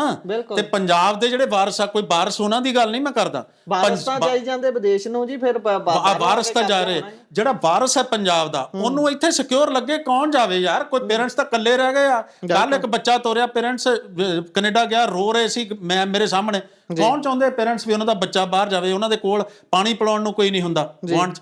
ਸੋ ਇਹ ਚੀਜ਼ਾਂ ਜੇ ਇੱਥੇ ਸਿਕਿਉਰ ਹੋਣ, ਜੇ ਬਾਹਰ ਹੈਗੀ ਤਾਂ ਸੋਸ਼ਲ ਸਿਕਿਉਰਿਟੀ ਦੇ ਨਾਂ ਤੇ ਸੋਸ਼ਲ ਸੁਰੱਖਿਆ ਵੀ ਆ। ਜੇ ਲੋਕੀ ਟੈਕਸ ਦਿੰਦੇ ਤਾਂ ਉਹਨਾਂ ਨੂੰ ਇਹ ਵੀ ਲੱਗਦਾ ਵੀ ਉਹ ਬਿਮਾਰ ਹੋ ਗਏ ਤਾਂ ਉਹਨੂੰ ਚੁੱਕ ਕੇ ਹਸਪਤਾਲ ਲੈ ਜਾਣਾ, ਉਹਨੂੰ 5 ਲੱਖ ਦਾ 10 ਲੱਖ ਦਾ ਹੈਲੀਕਾਪਟਰ ਆ ਜਾਂਦਾ, ਐਂਬੂਲੈਂਸ ਦੀ ਜਗ੍ਹਾ ਉੱਥੇ ਆ ਜਾਂਦਾ, ਲਿਫਟ ਕਰਦੇ ਅਗਲੇ। ਹੁਣ ਇਦਾਂ ਥੋੜਾ ਵੀ 10 ਲੱਖ ਦਾ ਬੀਮਾ ਜਿਹੜਾ 10 ਲੱਖ ਦੇ ਉਹਦੇ ਤੇ ਨਾਂ ਤੇ ਆ। ਸੋ ਉਹ ਦੇਸ਼ਾਂ ਦੀ ਗੱਲ ਪਹਿਲਾਂ ਤਾਂ ਗੂਗਲ ਤੇ ਸਭ ਕੁਝ ਮਿਲ ਜਾਂਦਾ, ਹੁਣ ਸਮਾਂ ਨਹੀਂ ਉੱਤੇ ਗੱਲ ਕਰੀਏ। ਗੂਗਲ ਤੇ ਸਰਚ ਮਾਰ ਕੇ ਦੇਖ ਲੈਣਾ ਵਿਕਸਿਤ ਦੇਸ਼ਾਂ ਦਾ ਪੈਰਾਮੀਟਰ ਕੀ ਹੁੰਦਾ। ਇਹਨਾਂ ਨੇ ਤਾਂ ਗਲੀਆਂ ਨਾਲੀਆਂ ਤੇ ਦਾਣਿਆਂ ਤੇ ਲਾਇਆ ਹੋਇਆ। ਅੱਛਾ, ਆਖਰ ਦੇ ਵਿੱਚ ਤੁਸੀਂ ਆ ਗੱਲ 10 ਲੱਖ ਵਾਲੇ ਬੀਮਾ ਕਾਰਡ ਦੀ ਕੀਤੀ, ਤੋਂ ਕੋਈ ਜਾਣਕਾਰੀ ਆਈ ਤੁਹਾਨੂੰ ਇਹਦੇ ਬਾਰੇ? ਕੋਈ ਹੈ ਵੀ ਇਹਦੇ 'ਚ ਕਿੰਨੀ ਕੁ ਸੱਚਾਈ ਹੈ ਜਾਂ ਕਿੰਨਾ ਕੁ ਝੂਠ? ਪ੍ਰੈਕਟੀਕਲੀ ਤਾਂ ਉਹ ਕੱਖ ਵੀ ਨਹੀਂ ਹੈਗਾ। ਕਿੱਦਾਂ ਮਤਲਬ ਕਹਿਣ ਦਾ ਵੀ ਜੇ ਉਹ ਤੇ ਉਹਨਾਂ ਨੇ ਕਾਰਡੀਅਕ ਪੇਸ਼ੈਂਟ ਦਾ ਹਾਰਟ ਦਾ ਲਾਤਾ ਜਾਂ ਹੱਡੀਆਂ ਦੇ ਜੋੜਾਂ ਦਾ। ਆਯੁਸ਼ਮਾਨ ਕਾਰਡ ਕੇਂਦਰ ਚਲਾਉਂਦਾ ਹੈ, ਉਹਦੇ 'ਚ ਪੰਜਾਬ ਵੀ ਕੁਝ ਹਿੱਸਾ ਪਾਉਂਦਾ ਸੀ, ਉਹਦੇ ਨਾਲ ਜੁੜ ਕੇ ਆ ਜਾਂ ਪੂਰਾ? ਆਯੁਸ਼ਮਾਨ ਦਾ ਜਿੱਥੋਂ ਤਾਈਂ ਉਹਦਾ ਲੋਕਾਂ ਨੂੰ ਲਾਭ 100% ਬਹੁਤ ਹੋਇਆ ਹੁੰਦਾ। ਉਹਦੇ 'ਚ ਫਿਰ ਇਹ ਵੀ ਹੁੰਦਾ, ਕਹਿੰਦੇ ਡਾਕਟਰ ਜਿੱਥੇ 50,000 ਦਾ ਇਲਾਜ ਹੁੰਦਾ ਉੱਥੇ ਖਿੱਚ ਕੇ ਲੱਖ ਦਾ ਕਰ ਦਿੰਦੇ ਆ ਵੀ ਆਉਣੇ ਤਾਂ ਸੈਂਟਰ ਤੋਂ ਹੀ ਆ, ਸਾਨੂੰ ਭਰ ਲਓ ਜਿੰਨਾ ਭਰ ਸਕਦੇ ਆ। ਦੇਖੋ ਇਹ ਚੀਜ਼ਾਂ ਜਿਹੜੀਆਂ ਨਾ ਇਹ ਚੀਜ਼ਾਂ ਐਗਜ਼ਿਸਟ ਕਰਨੀਆਂ ਮੇਰੇ ਵੱਸ ਦੀ ਗੱਲ ਤੁਹਾਡੀ ਨਹੀਂ ਗੁਰਪ੍ਰੀਤ ਹੈਗੀ। ਉਹ 50,000 ਦਾ ਬੀਮਾ ਉਹ ਤਾਂ ਮੋਰਲੀ ਲੋਕ ਜਦੋਂ ਸਾਊਂਡ ਹੋਣਗੇ, ਉਹ ਜੇ ਮੈਂ DHO ਬੈਠਾ ਮੇਰੀ ਜ਼ਮੀਰ ਕਿੰਨਾ ਕੁ ਜਿੰਦਾ, ਮੈਂ ਕਿੰਨੀ ਕੁ ਕਰ ਉਹ ਅਲੱਗ ਗੱਲ ਆ, ਉਹ ਹਸਪਤਾਲਾਂ ਦਾ, ਉਹਨੂੰ ਆਪਾਂ ਇਦਾਂ ਨਾ ਲਈਏ। ਪਰ ਜਿਹੜਾ ਲਾਭਪਾਤਰੀ ਆ, ਜਿਹੜਾ ਬੈਨੀਫੀਸ਼ਰੀ ਆ, ਉਹਨੂੰ ਤਾਂ ਯਾਰ ਲਾਭ ਮਿਲਦਾ ਨਾ।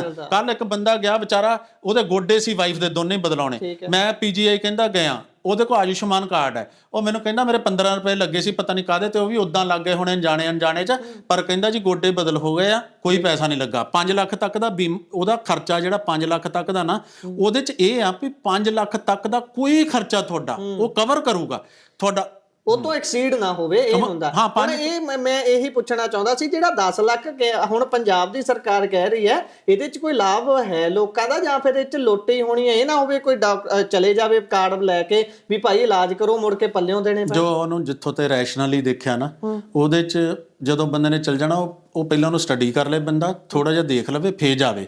ਕਿਉਂਕਿ ਜੇ ਉਹ ਚਲਾ ਗਿਆ ਨਾ ਭਈ ਆਯੁਸ਼ਮਾਨ ਕਾਰਡ ਮੰਗੀ ਭਈ ਇਹ ਵੀ 10 ਲੱਖ ਤੱਕ ਦਾ ਉਹਦਾ ਚਲਾ ਗਿਆ, ਤਾਂ ਉਹਦੇ ਸਟੰਟ ਪੈ ਗਏ, ਜਾਂ ਸਟੈਂਟਿੰਗ ਹੋ ਗਈ, ਜਾਂ ਅੱਖਾਂ ਦਾ ਹੋ ਗਿਆ ਆਪਰੇਸ਼ਨ, ਜਾਂ ਕੋਈ ਕੈਂਸਰ ਦਾ ਆਪਰੇਸ਼ਨ ਹੋ ਗਿਆ, ਜਾਂ ਕੋਈ ਗੋਡਿਆਂ ਦਾ ਬਦਲਾਉਣ ਚੱਲ ਗਿਆ, ਵੀ ਉਹਨੂੰ ਇੰਨੇ ਲੱਖ 10 ਲੱਖ ਤੱਕ ਦਾ, ਇਦਾਂ ਦੀ ਕੋਈ ਗੱਲ ਨਹੀਂ। ਉਹਨਾਂ ਨੇ ਉਹ 'ਚ ਪਾਰਟੀਕੂਲਰ ਲਿਮਿਟਾਂ ਰੱਖੀਆਂ ਵੀ ਜਿਹੜਾ ਔਰਥੋ ਵਾਲਾ ਆ ਉਹ 30 ਜਾਂ 40,000 ਸਮ ਅਮਾਊਂਟ ਜਿਹੜਾ ਉਹ ਉੱਥੇ ਤੱਕ ਦਾ ਹੋਊਗਾ।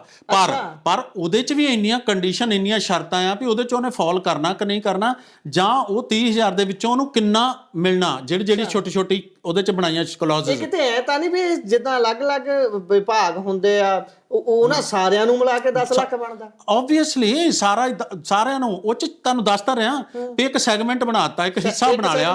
30 ਹੋ ਗਿਆ, ਜਿੱਦਾਂ ਹਾਰਟ ਵਾਲੇ ਨੂੰ ਇੰਨਾ ਕਰਤਾ, ਪਰ ਉਹਦੀਆਂ ਵੀ ਸ਼ਰਤਾਂ, ਉਹਦੀਆਂ ਕੰਡੀਸ਼ਨ, ਉਹ ਇੰਨੀਆਂ ਕੁ ਸ਼ਰਤਾਂ ਆ ਨਾ। ਨਹੀਂ ਉਹਦੇ 'ਚ ਮੰਨ ਲਓ ਹਾਰਟ ਦਾ ਤੁਹਾਨੂੰ ਲੱਖ ਕਹਿਤਾ, ਲੱਖ ਲਈ ਵੀ ਉਹਨਾਂ ਦੀਆਂ ਇੰਨੀਆਂ ਸ਼ਰਤਾਂ, ਤੁਸੀਂ ਉਹ 'ਚ ਪਤਾ ਨਹੀਂ ਤੁਹਾਡਾ 2 ਲੱਖ ਬਣਿਆ ਹੋਣਾ, 1.5 ਲੱਖ, ਤੇ ਤੁਹਾਨੂੰ ਉਹਨਾਂ ਨੇ ਕਹਿਣਾ ਜੀ ਇਸ 10 ਲੱਖ ਦੇ ਬੀਮੇ ਅਨੁਸਾਰ ਤੁਹਾਨੂੰ 10,000 ਮਿਲਣਾ, ਤੁਸੀਂ ਇਹ ਤੋਂ ਉੱਪਰਲਾ ਹੁਣ ਪੱਲਿਓਂ ਦਿਓ।